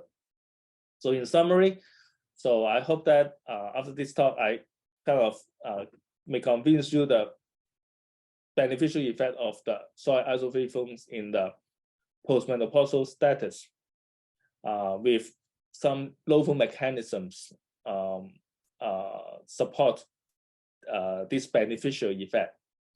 So altogether, we show that the soy isoflavones can improve the vascular function through the microRNA 511 FKBP5 ELOS pathway, and this may promote the cardiovascular health. So this is the end of my sharing today. And again, I thank you so much for your attention. And I would like to thank all these our collaborators and students for their hard working. So thank you so much. Questions? Thank you. Yep. Thank you, Jack. Yeah, for the very exciting talk. Yeah, while listening to your talk, I went to get myself a cup of soybean milk. So please study the effect of soy isoflavone to male as well. Okay. So with this, this conclude all the talks in the first section. Again, I thank all the reviewers. Sorry, all the speakers for the contribution. So now we'll have this time for discussion. So now I see at the chat box there are a few questions. So let me check. There is this one question to Samuel. How do we demonstrate the importance of what was discussed in your talk? When we cannot ensure funding for this type of research, who will be responsible for increasing funding into this type of research? In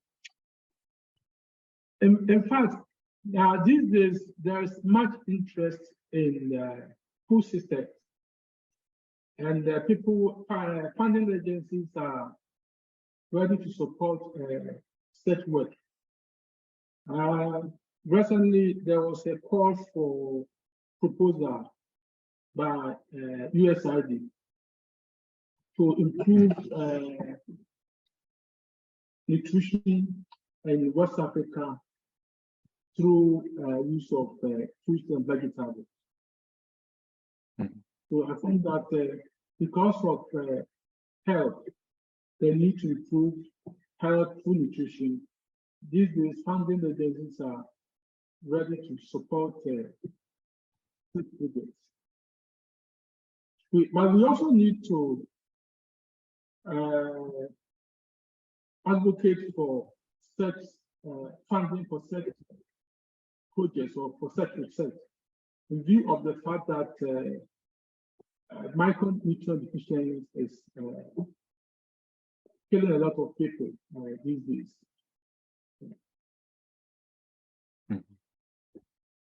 Yeah, thank you, Samuel. And I guess perhaps I also could add on that is that you mentioned about the SDG goals, and one of the goals in the SDG is this collaboration across institutes. So I think yeah, we cannot rely on a single investigator getting funding from a single country. This kind of a problem is definitely bigger than the one country to handle. I would say yeah, raising this issue so that all of us can yeah, at least I'm just aware of the importance of this problem from this part of the world, right? So I guess this is why we are for this session one, I'm bringing about the different backgrounds. You can see Jack's talk was focusing on physiology. Jacky's talking about biochemistry of of a peptide that has the insecticide activity. Yeah, this is with this kind of intention that we want to address all these problems together from all sorts of backgrounds across the different countries and expertise. Yeah, also another question to Samuel. What about adopting the hydroponic technique to solve these problems? Yeah, sure, it can be done. It can be done, but not on a larger scale. Yeah. I see. Yeah.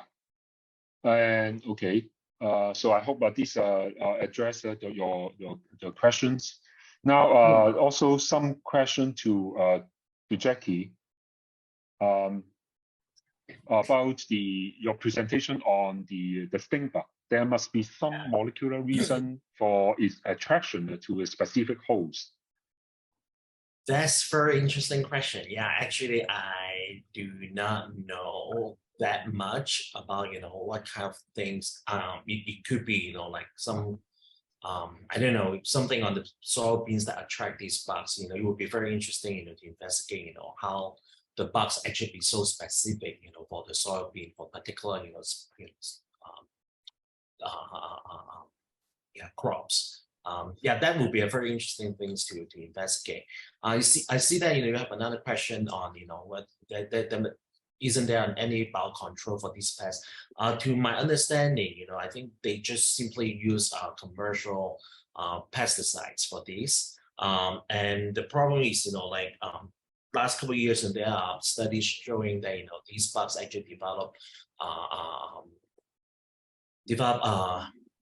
resistance to pesticides, and there was a recent study showing that the guts microbiota of the bugs itself actually has a way to convert the pesticides into harmless chemical and get excreted out from its own gut. So they are very effective in evading the pesticides. So that's why we need something something different from common commercial pesticide to combat these pests. Also, okay, thank you, Jacky. So another question is for Jack. What if we check this in mice having the ovary but not producing essential chemicals or hormones? Would that be, yeah? Yeah, thank you, Daniel, for your questions. So as I mentioned, also we use overactomized mice as a model to study the postmenopausal syndrome. And in this regard, I would agree. I would also think that the soy isoflavone should have similar or the same beneficial effect to even males and to the normal mouse. And so basically, isoflavones actually should have similar effects, so have similar beneficial effects to normal subjects as well, apart from the overactomized mice. Yeah. Okay, thank you.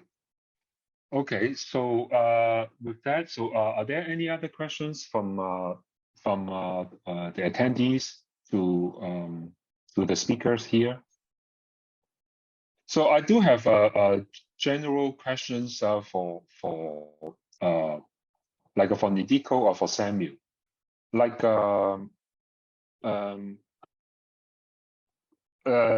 monocropping, is how general in general, how open is that to diversify the agricultural practice? Is it how easy to change? Like let's say we solve the we study the effect of micronutrients of a certain crops, and that there is a new crop variety that could be beneficial, or that there will be this crops that is more environmental resilient. And is that would that be easily adopted into their agricultural practice for local farmers? Yes. In fact, certain situations lend itself very well to some of these things that intercropping. In Ghana, in the northern part of Ghana, there is an area which is more drier. The soils are very poor, and the population is very high. And there is market for almost every crop that we grow because it's closer to the border. So the farmers themselves, out of innovation, have resorted to intercropping of legumes and cereals. So every sorghum, millet, maize, they intercrop with soybean, cowpea, and other legumes. Sometimes they put 2 cereals and 3 legumes in one food. That area is also noted for livestock production. So both livestock and crops are integrated, and therefore the legumes, apart from using the grain for food, they also use the fodder to feed livestock. And the livestock manure is also plowed back into the soil to improve soil fertility. So when there's a challenge, people innovate.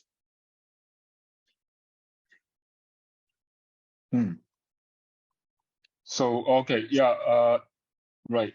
I think this is also related to one of the questions that were just asked about the intercropping, whether it is beneficial for soil related to nutrients. I'm not sure this question is that for I suppose yeah, I'm not sure this question is targeted for any a particular speaker. But yes, yeah. Yeah, I think that intercropping is beneficial for the companion crops in terms of nutrients, because different crops exploit different layers of the soil. Some crops are heavy feeders, others also feed shallowly.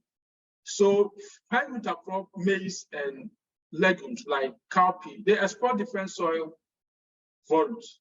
So by all means, one will benefit from the other. So when the legumes pick nutrients from shallower part of the soil, maybe the cereals will also take nutrients from the deeper layer of the soil. And also, we also talk about symbiotic nitrogen fixation. So the cereals will benefit from the nitrogen fixed by the legumes. And also sometimes when the legumes, when they harvest it, the roots also contribute substantial amount of nitrogen to the cereals, which also benefit. So in terms of nutrients, they benefit from each other. And also, of course, you also, in terms of resources, efficient use of resources, soil resources, sunlight, moisture, and others.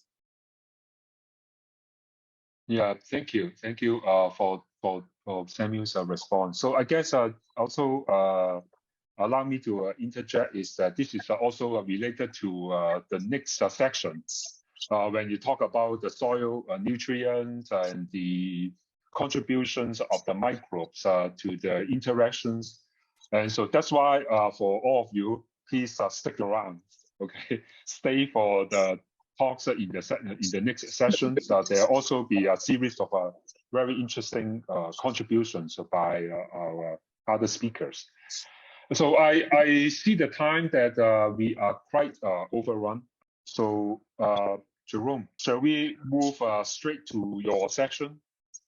Yeah, let's do it. I mean, yeah. So I'll pass the time to you. Thank you. Okay. Thank you, TF. So I think, of course, I mean, these two sessions are not mutually exclusive, as TF has mentioned. So feel free to ask questions. So well, I mean, time, we have already passed 2 hours more. So we still have almost 2 hours ahead of us. So to keep the time straight, I hope you bear with me. In the coming section, we have 5 speakers. 2 speakers are coming out from out of CUHK. 3 are colleagues in CUHK. Colleagues in CUHK are only assigned with 10 minutes, and the other, what we call the invited or the more keynote speakers, are going to have 20 minutes. So if for the audience, if you have questions relating to any speakers, please kindly address what is your question going to be asking who, and then we will try to do that in the discussion session. Okay. The first speaker is going to be Professor Zhan-peng Kai from Shanghai Institute of Technology. So I think without further ado, I just give all the time to you, Professor Kai. When you're ready, please start. Okay, thank you. Thank you, Jerome. And it's my topic. My topic is about discovery of eco-friendly insecticide based on the genes in genomic hormones biosynthesis pathway. And you can see the picture shows the hormone is very important for the insect's life.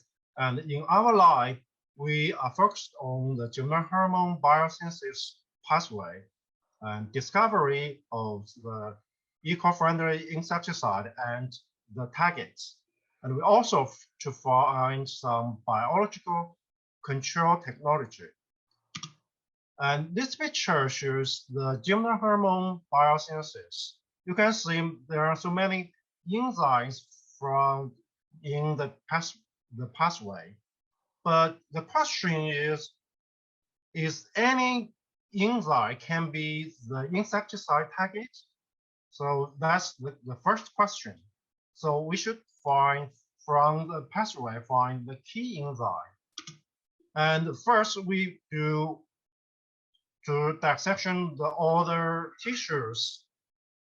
And we find the tissues, the enzyme expression in the different tissues. And we can see in the different tissues, most enzyme, the high expression in the CA, and especially in the CA. And then we do the expression of the genes and from the different days. And you can see in the 5th instar and from the day 0 to day 5, and we can find there are 3 enzymes is very important, and their expression is have the relationship to the genomic hormone level, and this is the picture. So the next question is, if we knock down the gene of these 3 genes, whether the GH synthesis can be reduced. So we do the RNA interference in vitro, And the picture shows, and we can knock down the gene expression, and then we find the germinal germ biosynthesis is done. So we proved that we can control the expression of the genes, then we can reduce the germinal hormone in vitro. But we know if we should find the insecticide, we should have the effects in vivo, not in vitro. So the next question, we should find the effects in vivo. So we synthesize this RNA and to the oral deliver, and we feed the dsRNA to the pest, and we can find we weight the weight, and we can find if we knock down the gene, and the animals grows slowly. So we also test the GH concentration, and we also reduce the GH. So that means, and these 3 genes can be the targets for the insecticides. So then we find the targets, and can we find the inhibitors as the lead compound for the insecticides? So this is the next question. And finally, we can find the inhibitors. So you can see that this is the picture, and this is the name.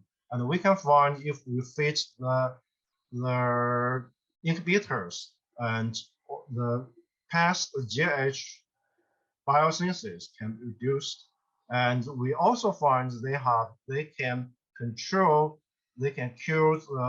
the pests in vivo.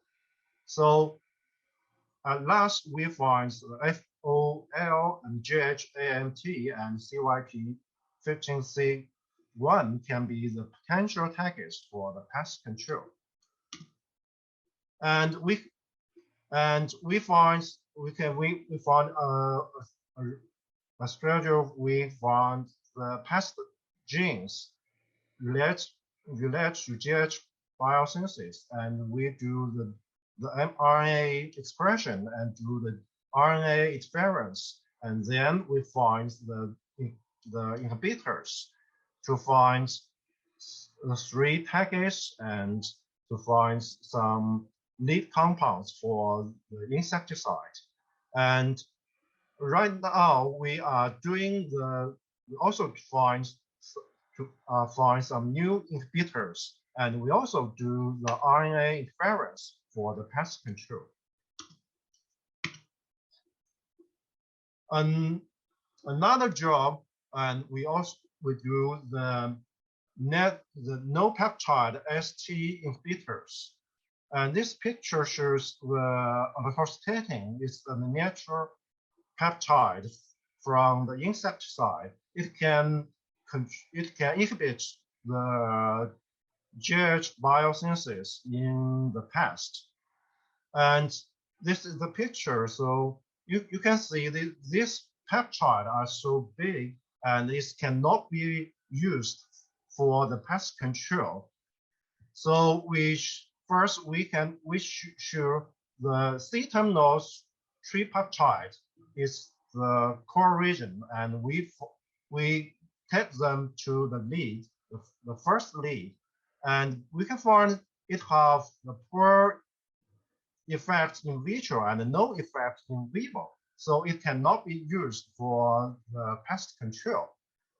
So we do the structure activity relationship and do the modeling and docking and we build the ST receptor, the pocket of the ST receptor, and find the pocket, and we do synthesis to design and synthesize some new compounds is the S1 to S5. This is the picture. You can see these pictures, they are not peptide.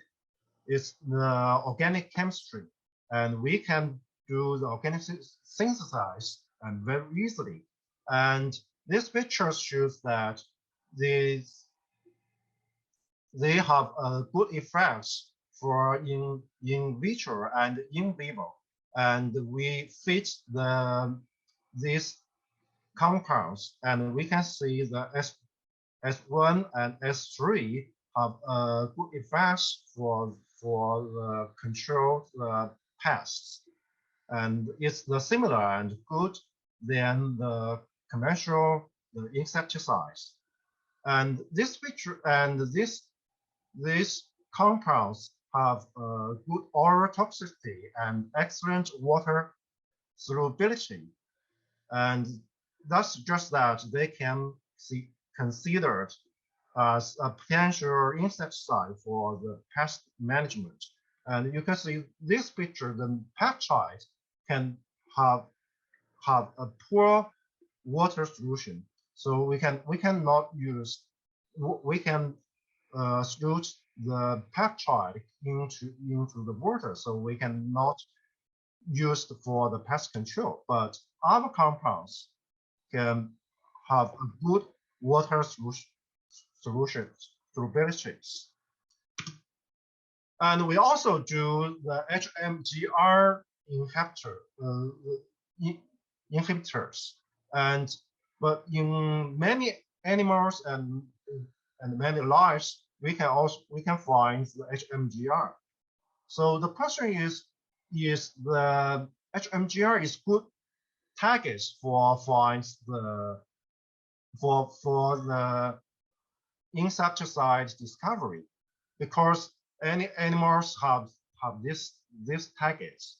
So first we do the sequence enrichment, and we find that the pest have the sequence difference to the other animals, and we also find to build the model of other the HMGR from the different animals, and we find the pockets have the difference. So we can design our compounds from the difference, and so we can find the selectivity compounds. And this is our job. We compare the human HMGR and the Mandugar HMGR, and we find the different bonding pockets, the difference to design the different compounds. And also we want to make our compounds more effective in vitro, so we should block the beta actin by CYP. So we add this, we modified this part to block the beta actin, the beta oxidation by CYP. So this is our compounds, the series 1 and series 2. And then we synthesize all the compounds, and we test the bioassay, and we can find all the compounds have the effects for the pest, and the selectivities, you can see it's the poor activity to the human being, and we improve the selectivity. And in series 2, and it also has some effects for the pest, but it has no effects to the human being.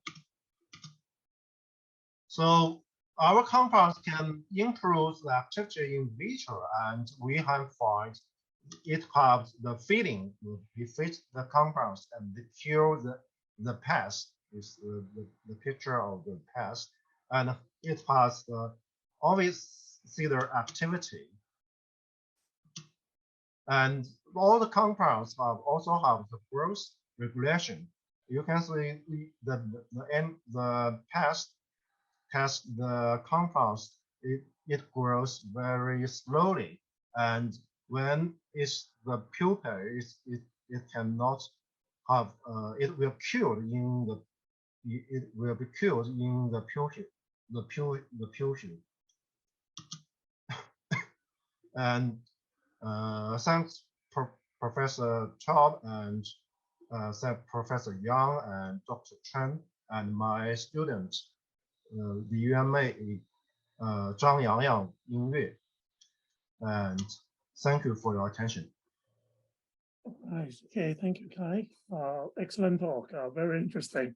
Okay, but I think we need to move on. So if you have any questions for Professor Kai, please kindly put them in the chat box. Okay, we will all have the discussion at the discussion section. Okay, thank you. Okay, thank you. So I will do my screen sharing. Right. So the next talk is myself. So before I start, I really need to thank the organizer. I'm not going to thank myself. I really need to thank. Actually, it is the State Lab organizer, the academic committee, and also especially to Lucia and Kathy. I don't know TF, but I think they are the one that are really doing the main hard job. Okay, so I'm very glad to see the diverse in the research topics that I've seen in the two sessions, and also see some old friends. Hopefully, meet some new one. Later, we also have a one in July. So in this talk, following what Kai's talk has a talk on the insecticides or juvenile hormone, I'm going to follow on a very similar line, but I'm going to talk about things that's slightly different. I want to talk about sesquiterpenes hormones, which are also including the juvenile hormones. I want to talk about microRNAs and the genomes. And today in this session, we talk about crop-soil biota interaction. So in the coming two talks, we will have a microbiome, microbiota, but this one I want to talk about macrofauna. So my lab are very interested in arthropods, okay? They are very, very important. Insects, myriapods, arachnids. Of course, majority of us are actually very interested and have been studying a lot of insects. I will also talk about them a bit, but I also want to stress that there are lots of understudied animals, including myriapods. They're very, very important in soil, and the interactions with the plants are hugely neglected, if not poorly explored. So the sesquiterpenes hormones, like what Professor Kai has just mentioned, they, like juvenile hormones, are very, very important hormones that contribute to the regulation of growth and reproduction in no matter your hemimetabolans or homometabolans, different types of insects. They're all there. The discovery of them has almost a century. People know that very well. Our team, together with Professor Kai, Professor Chan, and others, so we have discovered, that this kind of a juvenile hormone, or what we call sesquiterpenes hormones, are not something only unique to be found in insects. So they also find in many different groups of animals. For example, very far away, if you go into night areas like jellyfish, snails, or millipedes or centipedes. So if you're interested, you can go to these publications. I'm not going to talk about the details. So I want to show you is the microRNAs. I think Professor Kai showed some very, very interesting chemical modification in order to try to look for eco-friendly insecticides that can manipulate the juvenile hormone pathway as a new type of insecticides. Well, our team, we are also interested in looking but mainly on the microRNAs and trying to see how microRNAs, the regulation of juvenile hormone themselves. So I think in this background, in a limited amount of time, I'm not going to talk about the regulation too much, but mainly they're on the post-transcriptional regulation. In the last decade or so, our team has also found that that the microRNAs can be controlling the cis-terpenoids in different types of insects and also control their development. For example, like if you have your modulation of the important cis-terpenoid pathway genes like the JHAMT, it results in the genital defect to which you have a genital here. This is the male genital, which is the strict orientation such that they can do fertilization or copulation and hence fertilization with the female. Yes, if you modulate the activity for the JHMT, they will cause a rotation, okay, of the genital organ such that the insects will become sterile. What we are doing here is that we find a microRNA that could regulate the JHMT and hence the cis-terpenoid or the juvenile hormone pathway. And by modulating the microRNA, we'll be able to modulate the effect. I mean, and try to keep that, you result in dead pupae or you result in genital organ defects. They are also published, and I don't have time to go through the details. But basically, what we're trying to look for is to look for very, very lineage-specific microRNAs, such that when you, instead of applying insecticides, I mean, that could kill all the insects, including the beneficial insects, can we actually try to modulate or look for some lineage-specific microRNAs that only modulate the growth patterns? I mean, if you're interested for certain insects only, for example, the pest. So to do that, I mean, one thing that like Professor Jacky O, together with Professor T.F. Chan and Professor Kai, and also Professor Homing Lam, we were trying to look into the soybean sting bug, and we have been looking into the microRNAs, etc. But I don't have time to go through today because I want to show you something that I really want to share with you today, which is the understudied myriapods. Myriapods are very, very important because when many people think about soil biome, people immediately will think about microbes. Don't get me wrong, they're super important. People, when we think about animals in the soil, will immediately think about earthworms. Again, they're also very important. What I'm trying to stress here is that there are also some other important groups of animals, such as myriapods, there are millipedes that will be drawing into the soil, and also the centipedes that will be doing the litter recycling of the nutrients back into the soil. But traditionally or conventionally, people have not been looking into them. So we are very lucky to first of all get involved a decade ago, and recently we also build more. I mean, we are trying to establish new genomic resources and new models in millipedes and centipedes for the different groups that we try to understand the biology more. Okay, and of course, eventually we are also having new collaborations with T.F. Chan, Homing Lam, and also Michelle Law. I mean, trying to see how this kind of animals may be useful. But what I want to show you today, relating back into cis-terpenoids first, is that obviously, together with Professor Kai, we found that the two groups, this important or neglected groups of myriapods, centipedes and millipedes, they're producing very different types of cis-terpenoid hormones. So these are also published, and if you're interested, you can take a look into them.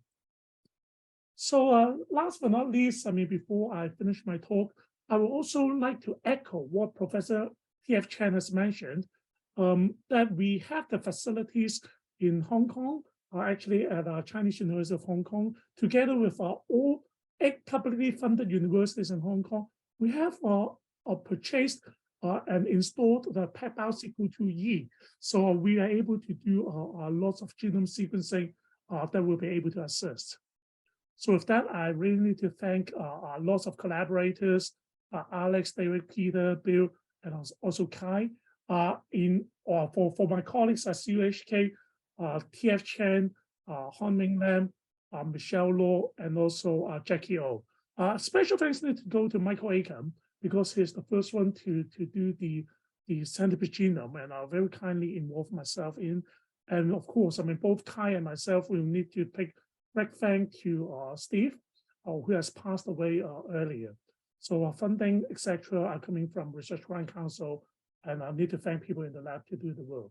So I think time is about up for my part, so I will stop sharing. So if you have questions to me, feel free to put in the chat box, and I think we need to go for the next talk, which is going to be Professor Haiwei Luo. So Haiwei, are you? Yes. Yeah.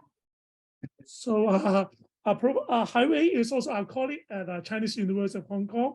And I'm not going to introduce you too much. I give you more time for you to speak, okay? Okay. Yes, thank you, Haiwei.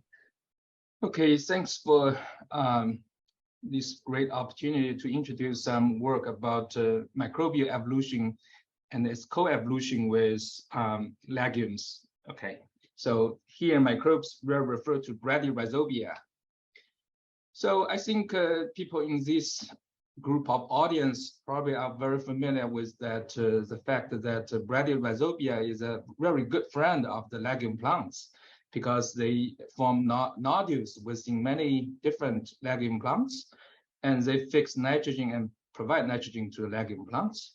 So bradyrhizobia belong to alpha protobacteria, and but it's also important to know that many bradyrhizobia are very abundant in the soil.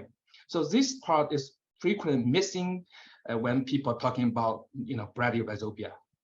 So our question is, when did the nodulating bradyrhizobia evolve, and whether they have a co-evolutionary pattern with the legume plants? Okay. So to address this question, we have to solve a few challenges. The first challenge is to develop a method to date bacterial evolution.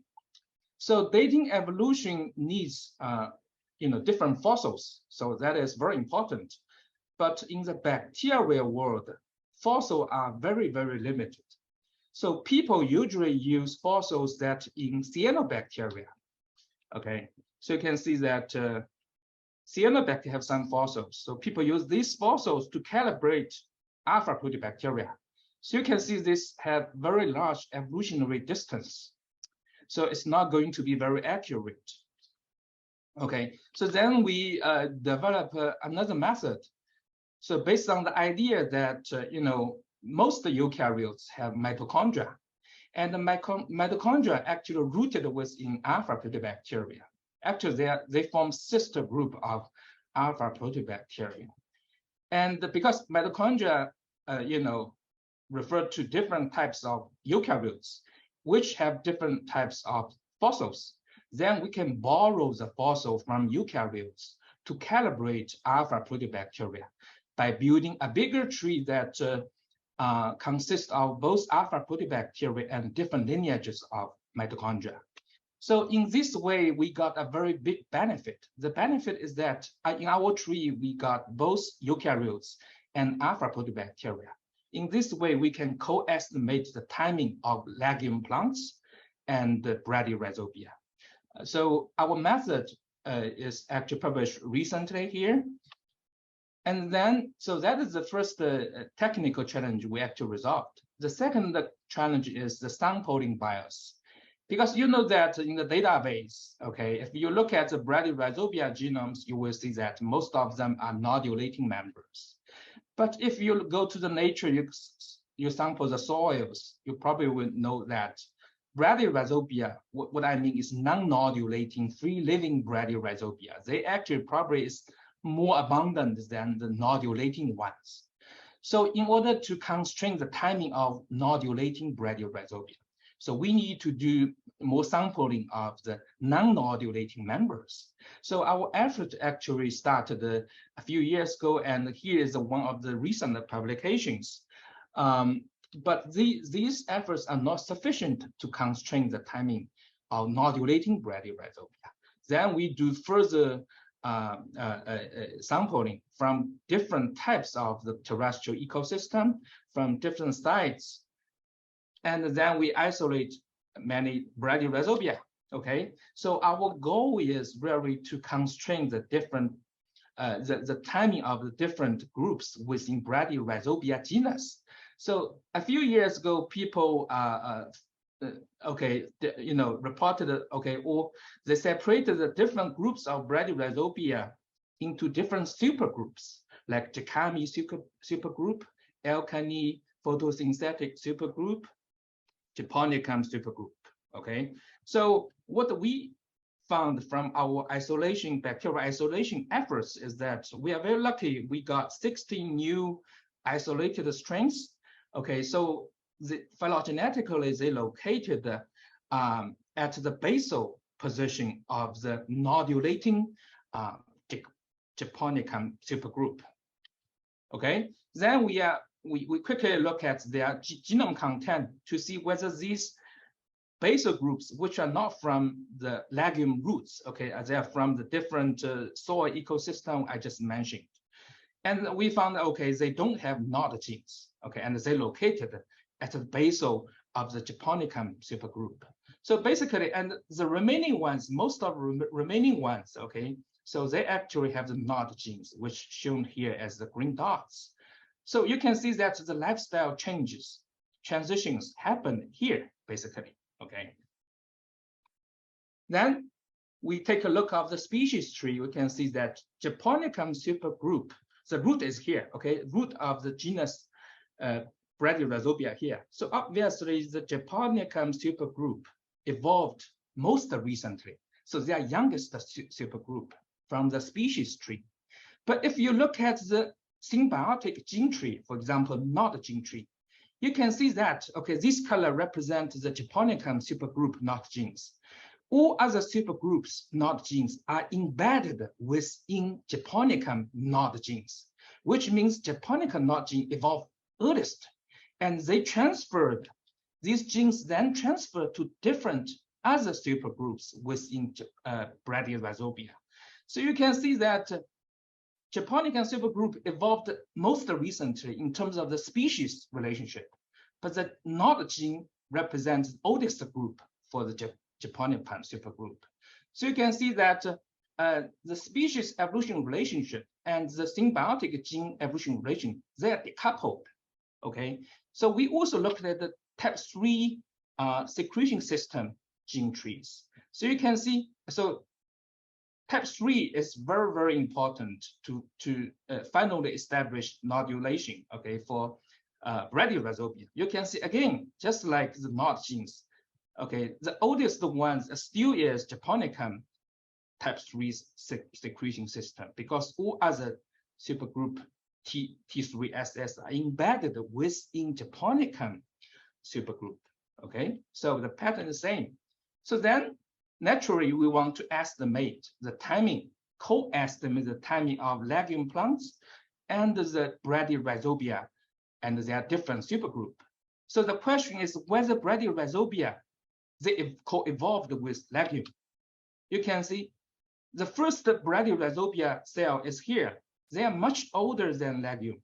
But if you look at the different nodulating supergroup, you can see they are perfectly coincided with the origin time of the legumes. For example, this nodulating Japonicum and this nodulating photosynthetic group, Kakadu supergroup, Alkali supergroup, Jacky supergroup. They are either perfectly coincided with legume or slightly later than legume. So makes makes a lot of sense. Okay. Then this final slide is trying to tell you about the important genes, okay, their evolutionary pattern. So here is still the species tree of the Japonicum supergroup. And these three groups is in 3 basal clades that we isolated. And this color is represented nodulating members. So you can see that as what everyone would expect, those important symbiotic genes like nod genes, type 3 secretion system genes, and their effectors, okay? So they are gained during the lifestyle transition from the non-nodulating Japonicum members to nodulating Japonicum members, Okay, so you can see they gained here. Here before that you cannot find these genes. And also MDC genes are very important because MDC genes, they allow the bradyrhizobia to utilize malonate. Malonate is the most important carbon source for these bacteria because they're provided by legume roots. They're also gained here, okay? And the second pattern is really, here is the pre-existing genes, like NIF genes, denitrification genes, hydrogenase genes. So these genes are already exist in the non-nodulating members. It's not a de novo innovation during the lifestyle transition, okay? And also some like co-occurrence, okay? There are patterns of co-occurrence like NIF gene and hydrogenase gene. This makes sense because nitrogen fixation co-occur with molecular hydrogen evolution. So they need the hydrogenase genes. And there's some other important patterns like PCA, GH, and the LIC genes. Both types of pathways degrade aromatic compounds, which are very abundantly provided by terrestrial plants, including legume. Okay, you can see that PCA gene pathway are gained during lifestyle transition, but the other pathway, LIC pathway, is lost. So we don't know. So what kind of benefit they got, okay, by replacing LIC with PCA, because both of them are degrading aromatics. And this part is the genome size evolution.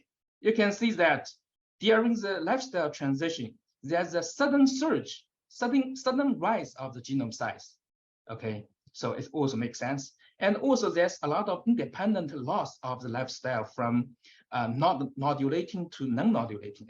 And during this, they always accompany with genome size reduction, okay? So here is kind of a summary. With that, I would like to,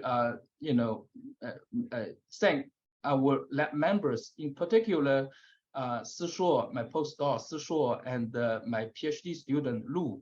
Okay, so these two members, and they co-lead, this study. I also would like to thank my collaborator in bradyrhizobia research, Eric. Okay, so who will give a talk very soon. So thank you very much.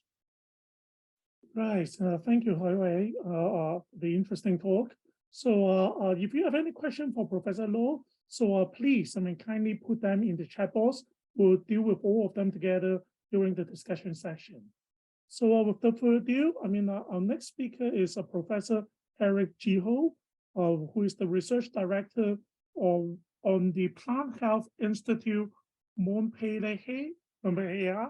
Sorry, I hope I pronounced it correctly. So, please, when you're ready, please start. Okay, so I'm very glad to be here, and I would like to thank the organizers for the invitation to participate to this very interesting webinar. And I would like to thank particularly the Professor Luo Haiwei.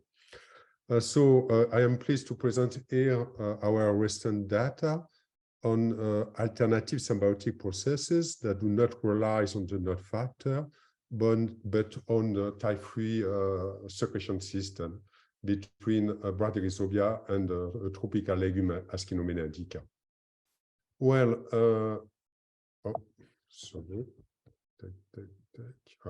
well, the establishment of the rhizobium legume symbiosis generally relies on an exchange of diffusive signal molecules between the two partners, during which the node factors play a key role for the control of the nodulation and the infection. However, we have shown almost 15 years ago that some bradyrhizobia, some photosynthetic bradyrhizobia, were able to induce the formation of nitrogen-fixing nodules on some tropical legumes of the Ascinomena genus, while these bacteria lack the canonical node ABC genes necessary for the synthesis of the node factor. So this indicates for the first time that an alternative node factor independent symbiotic process was possible between a legume and a rhizobia. Despite a lot of effort, we don't know yet which are the non-node signal molecules that permit the establishment of this interaction. More recently, it has been shown by the Shinokazaki group that some legumes that normally require the node factor to trigger the nodulation can be still nodulated in the absence of this signal molecule. It's the case of the soybean, the cultivar Henriet, that can still be nodulated by a node minus mutant of the non-photosynthetic Rhabdorhizobia bielkanii USDR61. Very interestingly, in these last cases, this interaction is possible only if the bacteria possess a functional type-free secretion system. Since most of the photosynthetic Rhabdorhizobia also lack the type-free SS, this indicates that it exists at least two node factor independent symbiotic process that differ by the requirement or not of the type-free SS. So what is exactly the type-free SS? This is a complex machinery, or a kind of nanosyringa that is used by the bacteria to directly translocate inside the host cells proteins that are called effectors. And these effectors can have opposite effect depending on the host plant. On one side, they can promote the symbiosis by repressing the plant defense reaction, but on the other side, they can completely block the interaction if they are recognized by resistant protein, plant-resistant protein, that will activate an effector triggering immunity corresponding to a kind of hypersensitive response. The data obtained by Shinokazaki indicate that some effector can directly activate the nodulation pathway by bypassing the requirement of the node factor signal. We have shown with Shinokazaki that a lot of Rhabdorhizobium, and particularly USDR61, can nodulate Askinomene. And among the non-photosynthetic Rhabdorhizobium nodulating, here in green in this tree, we have identified that one of these strains, the strain ORS3257, was the most efficient.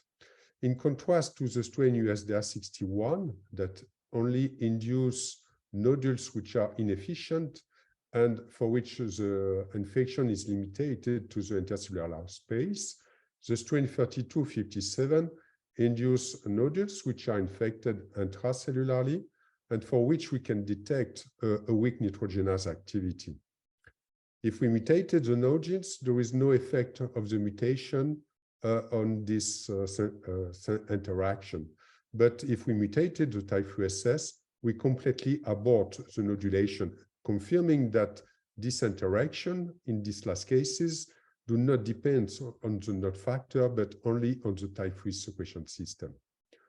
To progress in the understanding of the molecular mechanism that permits the establishment of this interaction, we focus on this strain, the strain ORS3257, and we mutated almost all the predicted effector that we can predict from the second genome.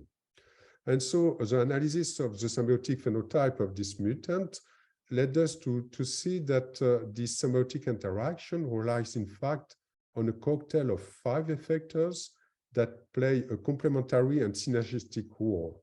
Some effectors, NOP and NOP-M, are required for the repression of the plant immunity.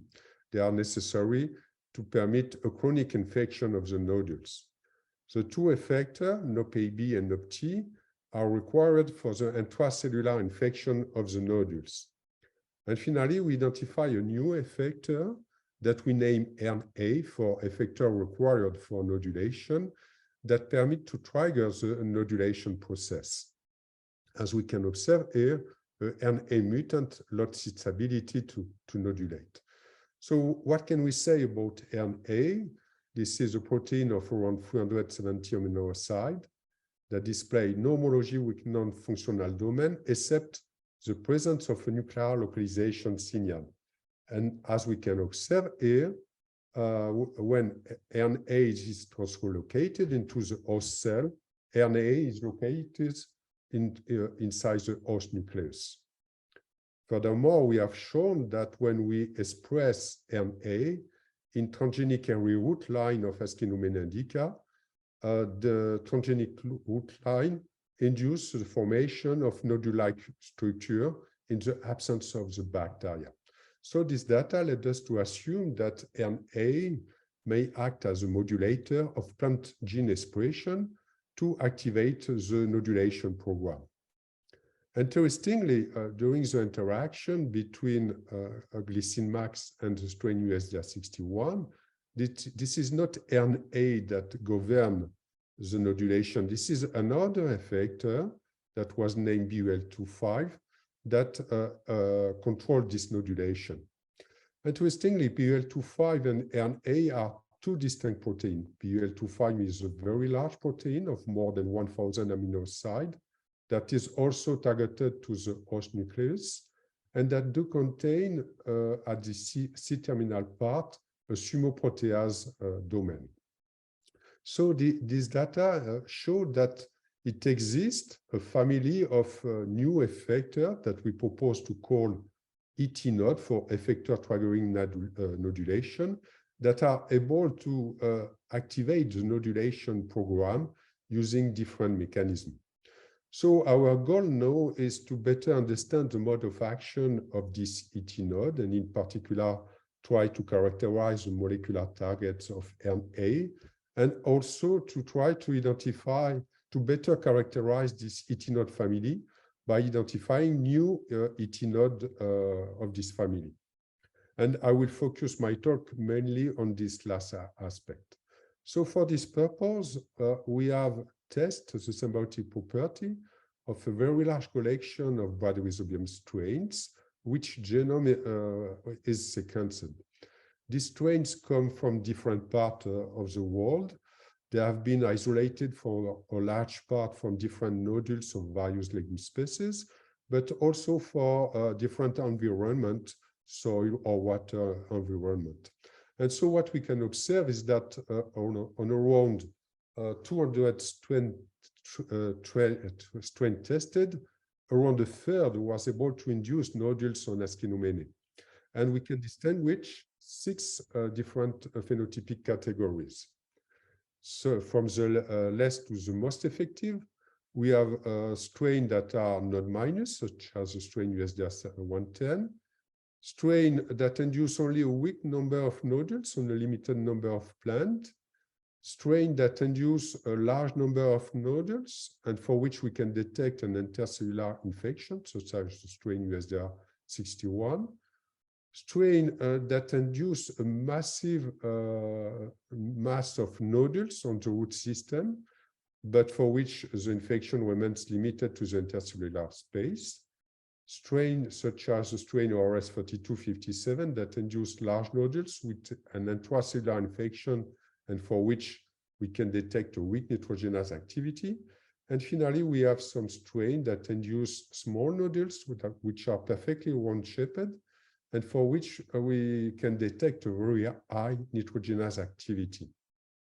And so to determine if there is some correlation between these different symbiotic category and some specific phylogroup, as well to determine if there is disease correlated to the presence of some specific determinant, we have constructed phylogenomic trees and search for the presence of the node, type-3SS, and RNA genes. And so this is the result of this analysis.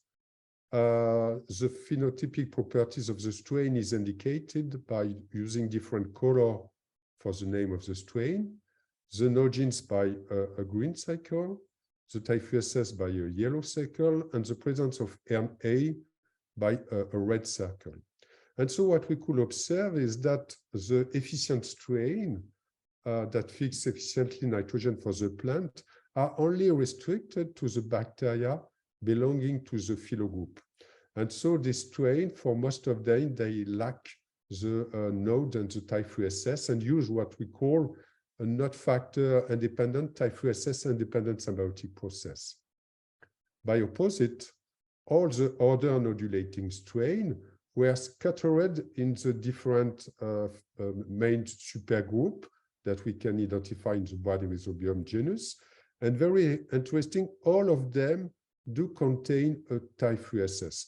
So this indicates that the ability to use a type-3SS dependent symbiotic process is a widespread character that is shared by a large diversity of Bradyrhizobium strains.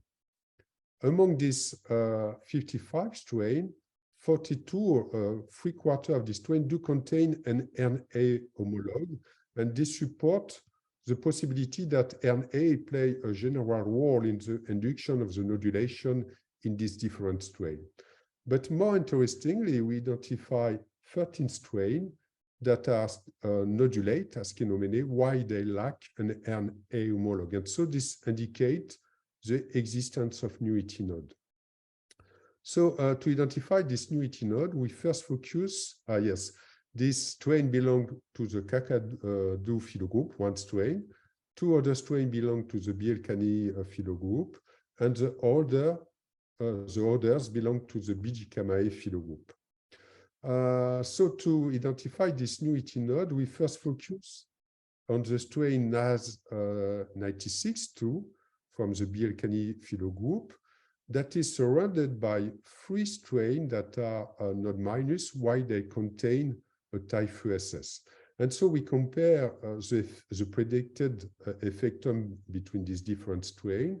And what we could observe is that the strain NAS96-2 contain 3 specific effectors that all encode for sumoprotease. So we have mutated these different sumoprotease and also construct a mutant in the typhoeus secretory machinery.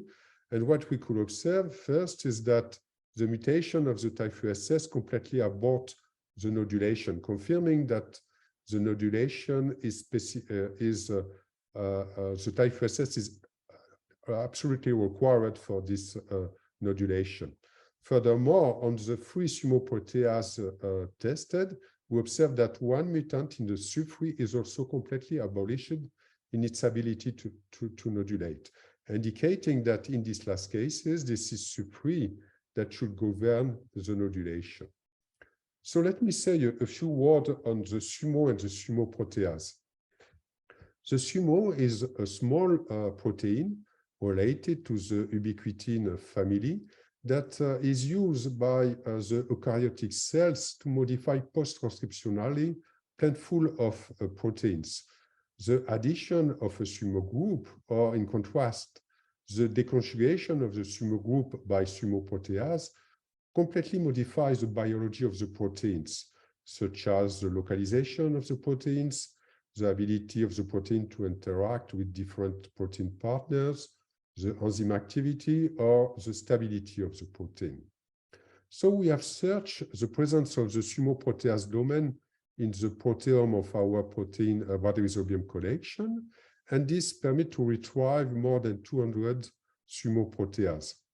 When we do a phylogenomic analysis, a phylogenetic analysis, we can observe here that SUB3 and BUL25 belong to 2 distinct phylogroups. If we indicate here the symbiotic properties of the strain having these different sumoproteases, we could observe that all the strains that have a sumoprotease that group with SUB3 are able to nodulate as Kinomene indica. This properties is less for the other strain that have a sumoprotease belonging to the other phylogroup. And very interestingly, among these 11 strains, 4 of which lack RNA. This support that the presence of the SUB3 homologue may confer nodulation capacity. To check this possibility, we have mutated the SUB3 homologue in one of these strains, the strain WSM1744, that belong to the Bijikamae supergroup. As well, we construct a mutant in the typhoeus secretory machinery. As we observe here, once again, when we mutated the typhoeus, we abort the nodulation. And when we mutated the SUB3, we observe that this mutant is also drastically impacted in its ability to nodulate in comparison to the wild type. If we construct a deleted mutant, we get the same phenotype, then an insertional mutant. And if we reintroduce in this deleted mutant SUB3, we restore nodulation. So confirming that also in this bacteria, this is SUB3 that governs the nodulation. We have also examined if SUB3 was able to complement an RNA mutant. And so we introduce in this RNA mutant the SUB3 genes from two bacteria, the SUB3 from the strain AS96.2 or from WSM 7044. And what we could observe is that the introduction of SUB3 perfectly restores the nodulation of this mutant, which is not observed if we introduce the sumoprotease BUL25, indicating that this sumoprotease, which is active in soybean, is not efficient in the Askinomene context. We have also examined the expression, the ectopic expression of SUB3 in transgenic root line of Askinomene. And what we could observe is that the overexpression of SUB3 in transgenic root line permit to, on about 20% of the transformed line, to observe the formation of nodule-like structures all along the root system. Such spontaneous nodules are not observed with transgenic line which are transformed with an empty vector. So this data definitively confirm that SUB3 is able to trigger nodulation in Askinomene. We have also examined for the presence of new etinode among the strain of the BGKMA supergroup. And these strains are particularly interesting because all the strains containing a type-SS in yellow are nodulating, except one strain, the strain PAC68, that display a very reduced effectome, what we could predict from the second genome. When we do a comparison of the effectome between these different strains, it could be observed that three of the three effectors are conserved in the nodulating strain, NOP-T, NOP-P, and NOP-M. However, these effectors that have been very well characterized in different rhizobium strains were never reported to play nodulation-inducing activity. So to progress in the understanding of which effector can be used by these bacteria, we decide to focus on one strain, the strain LMTR13, that displays the smallest effector among the nodulating strain. And so in this strain, we mutated the type-SS as well as 9 effectors which are identified in this strain, but not in PAC68. And here's the result of this different mutant. We can observe that once again, the mutation of the type-SS completely abort the nodulation. And very interestingly, among the 9 mutants in the other effectors, we observe that 3 mutants in new effector, unknown effector, that we name U1, U3, and U4, were altered in their symbiotic properties. These effectors do not display homology with non-effectors and do not display homology with non-functional domain. However, when we do a MEM analysis, this is a program that is used to identify conserved motifs between proteins, we could observe that these 3 effectors share 2 conserved motifs, here in blue and in pink, that very interestingly is also conserved in RNA. So it is possible here that there is a functional link between these different effectors that can activate nodulation. So the take-home message of this data, first is that the node factor independent type-SS independent process is restricted to the photosynthetic Bradyrhizobia supergroup. In contrast, we observe that a large diversity of Bradyrhizobium strain can interact with Askinomene using a type-SS dependent process. And for this bacteria can use different type of effectors that can trigger a nodulation that we propose to call etinode. There is RNA, but also SUB3, most probably U1, U3, and U4. BUL25 that has been shown to be active in soybean is not efficient in Askinomene. And finally, we can suppose that some of these effectors might share some common molecular mechanisms to activate nodulation, RNA, U1, U3, and U4 that share these two conserved motifs, which function remains unknown, and SU3 and BUL25 that share a common sumoprotease functional domain that most probably act by desummoidation of host partners. So as I said previously, our goal now is to better understand the mode of action and the molecular mechanism of these different ET nodes.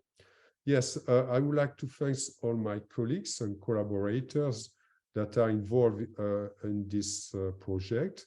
And I would like to highlight that most of the data that I have presented here comes from two students, Albin Tellet, that is now a postdoc student, and a PhD student, Alicia Camille.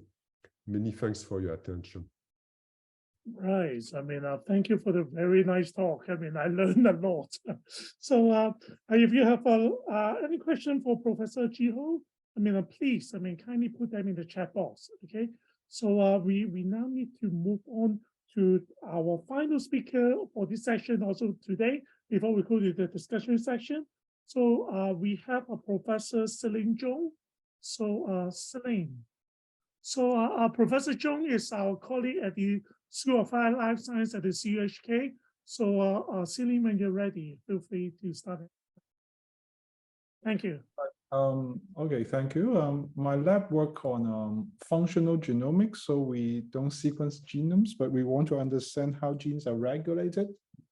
And we should know that gene regulation is really complicated. It has a promoter, transcription factor bind to the promoter. And so a lot of epigenetic factor can affect this by directly affecting the binding site and how the promoter is accessible or not. And for mammalian cells, the chromatin can fold. So the enhancers, right, which is very far away from genes, can affect a very distant gene expression by folding the DNA. Fortunately, plants do not have that much. And also in the gene body, the histone modification can also affect how the gene expression turns on and off. So my lab will work on all these areas. And one of the projects we do is we study fruit ripening. So we look at different fruits and look at their epigenome and see how their all their genes are turned on and off, and want to find something common, or actually we found something rather different between different fruit species. But today I'm not going into too much detail about that. So we did another project which is on the leaf photosynthesis. We compare different type of plant leaves and want to see how their photosynthetic genes are regulated. Again, we look at different histone modifications, epigenome features, and transcription factor bindings in different plant species. So from these two projects, we found something rather cool. We found something interesting, which we couldn't answer at that time. Was that for each transcription factor, we saw they have so many binding sites, right? Each transcription factor can bind to up to something like 10, 20,000 sites. And so that we need to ask the question, does a factor need to regulate that many genes, right? Because in the genome, there are only 30,000 genes, right? If your factor binds 1/3 of them, that doesn't make sense, right? One transcription factor regulate 1/3 of the genes in the genome. But that's really common, right? The same for humans, the flies and yeast and transcription factor indeed bind to many sites. So that drives us a bit crazy. And so how to explain that, right? When you knock out the factor, when only a few genes are transcriptionally affected.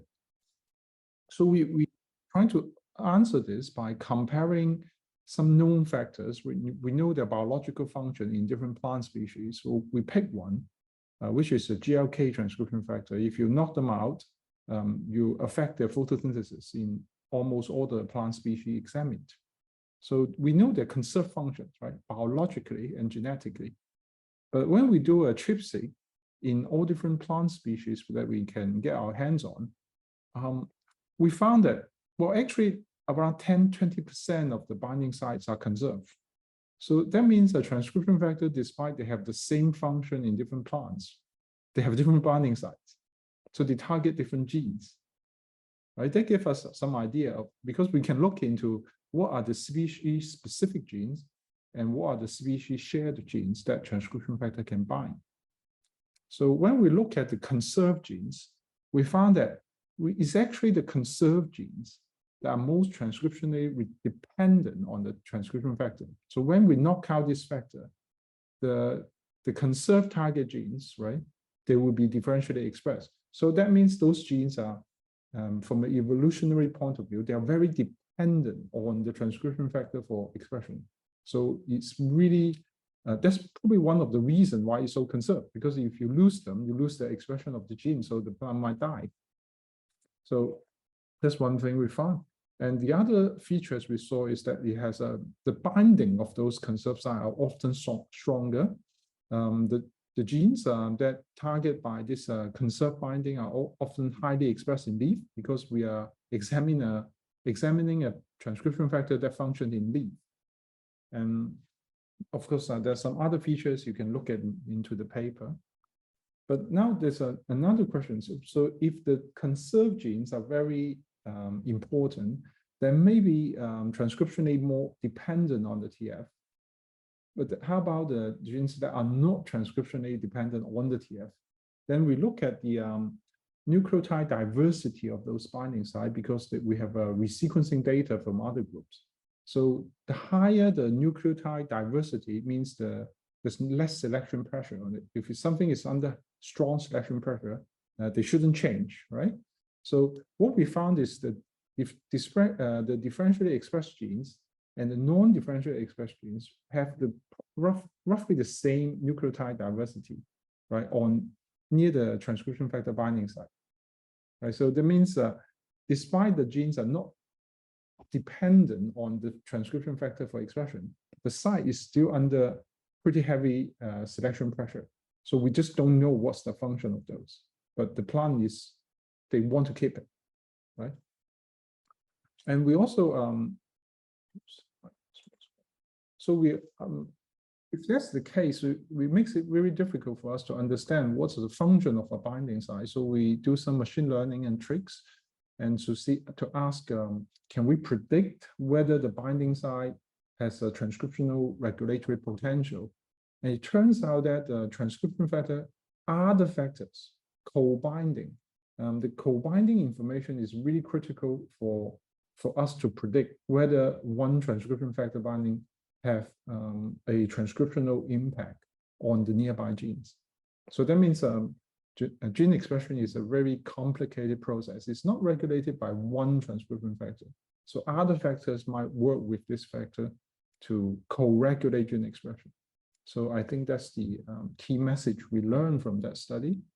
Of course, we need to understand that people look at transcription factor, they look at the protein, but they often forgot that, well, it's actually the function has, the genome contribute to the factor, because the protein sequence, amino acid sequence can be the same, but the genome has changed, right? If there's no binding site in the promoter, then the same transcription factor protein will cause different response in different species, right? And of course, as I mentioned, another key message we've had is that most of the binding sites are redundant, right? That doesn't mean it's not useful, because we can see that those sites in a non-differentially expressed gene are under the same selection pressure. So they have some use, we just don't know what they are. And most of the binding sites are pretty much species specific. So that will give us a lot of problem when we need to analyze this, compare different genomes and look at their promoters. So sometimes we need to find a way to consider those. Okay, I think that's it. I'll keep my talk short and on time. So that's the acknowledgement and the funding agents to thank. Okay, thank you. Thank you, Jerome. Thank you. I have no comment on this slide. Okay. Right. Okay. So now may I now invite all the speakers to if you can turn on your camera. So we have going to answer the questions that have been raised in the chat box And of course, I see there's some discussion in the chat box already. So if they are answered, I'm not going to repeat them. So let me go through it one by one. So I think one question is actually going for maybe Kai. So the question is about why, maybe I rephrase it in a nice way. So why are you looking for eco-friendly insecticides? So maybe I phrase it in that way. If you can answer that, that would be great. Okay. So yeah, there are many insects, and some are the pests in the agriculture. Some are the pests. Some are good for our human, and some not bad, not good. So we should find the compounds that can only control the pests, not have the effects for the other insects. So that means the eco-friendly. And we have the data, and the compounds. It can only in our lab we do some compounds that can only effect for the pests, not effect to the such as the honeybee and the human being and other animals. So that's the more safe, the more selectivity to the other animals, other insects. Right, thank you. So I saw there's another question, actually two questions for Silin. So differential expression may be due to temperature changes or others. And the other one is, can this information help us in production of many different fruits in one plant or not? Well, I think we didn't study temperature changes. I think our differentially expressed means we have a wild type and a gene loss of function mutant. So we compare the gene expression change data. And regarding the fruits, produce different type of fruits in one plant, maybe that, yeah, technically it's possible, but that would require us to understand almost every gene's regulation. I think that would be eventually possible, right? If you understand how to regulate those genes, you can generate different phenotypes. Also about synthetic biology. Yeah. Right.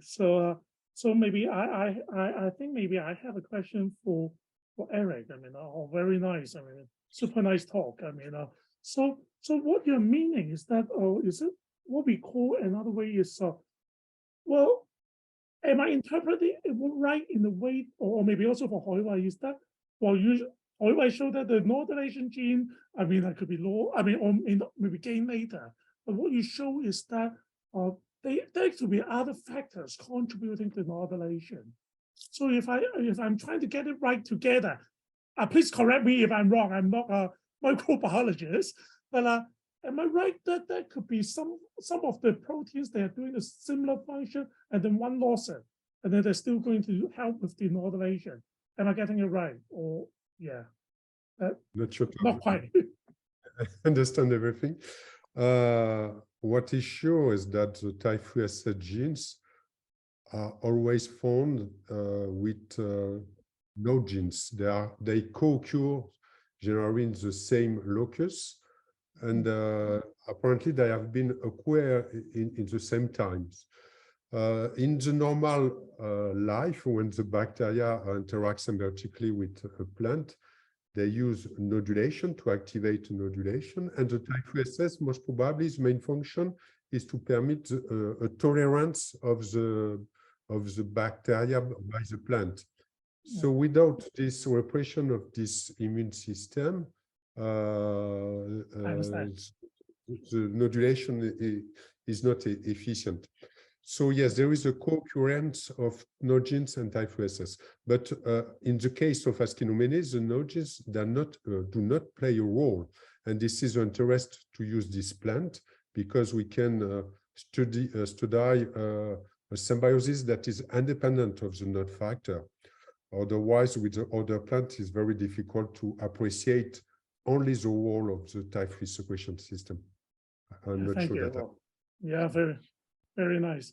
And Haiwei, I think in the chat box there's a question for you, which is The last question, the reason may be that the nodulating ones do not perform better in consortia. That become the reason of this evolution. So. Sorry, I didn't get it. Can you repeat? So maybe maybe that is his comment. He think the nodulating ones may not be perfect, or do they have any other reason for nodulating ones? So that he add in something. Is there any other reasons for nodulating? So what does this mean? He say his question is relating to your second slide. Oh, I see. What became the reason of this co-evolution, or any other reason for nodulating ones? So probably from the ecological point of view, so, once the legume plants arise, so they provide a special type of niche, ecological niche for microbial evolution. And so microbes start to acquire NOT gene, type 3 secretion system, and probably other very important symbiotic genes to enable these microbes to explore this novel niche that is provided by legume plants. So I'm not Eric. I don't have this kind of molecular insight as what Eric have, because Eric is working on real molecular genetic stuff, the functional stuff. So I'm a molecular evolution biologist. So I can only say something like this, very broad information. Maybe let me ask another question for you, Haiwei, maybe. So in the slide you have shown, I think that's nice, your nodulation genes and also other genes. But are these the only genes that have been gained or lost in the whole genome? Or are there other genes that may not be relating to any metabolism, etc.? Yeah, of course, they won't be the only genes. So you can see that, so because, of course, we want to first focus on those marker genes, signature genes, like NOD gene, type 3 secretion system. We also looked at NIF genes, the NIF cluster, the nitrogen fixation. So the situation is very interesting and different.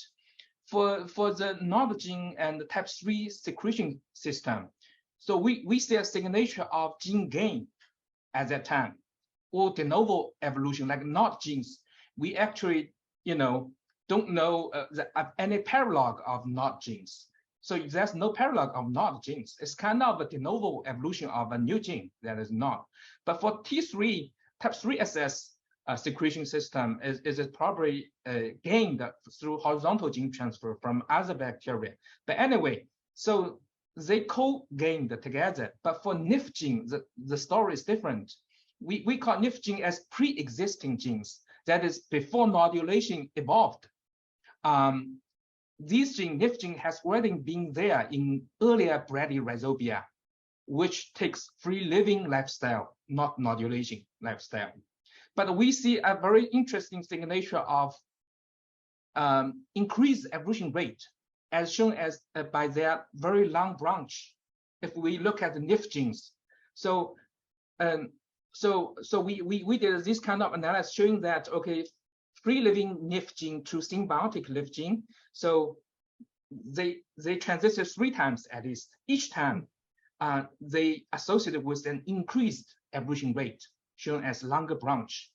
So it also makes sense. So they didn't externally gain any new NIF genes. They evolved from free living ancestral NIF genes, but they shown as an increased evolution rate. So there's also a signal, but this signal is different from NOD gene and type 3 secretion system. I understand. Yeah. Okay, thank you.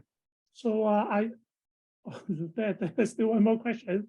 They say, are these symbiotic bacteria harming plants? Yes, we can say if the bacteria do not fix well nitrogen, clearly this costs a lot for the plant to construct nodules to give feeds to the bacteria. So for the inefficient strain, this is not really a symbiosis because the plant give but do not return, do not have any return. I have one question for Professor Luo. Do you have any idea about the origin of the node genes? They arrive like this. What could be what could happen for the acquisition of this from the first arrival of these node genes? Where do you have any idea about this on the origin of the node genes? Do you mean origin of the node genes? Yes. So this is, yeah, it's actually, I just mentioned to Jerome. So because node gene is so special, so they don't have any paralogs based on our understanding.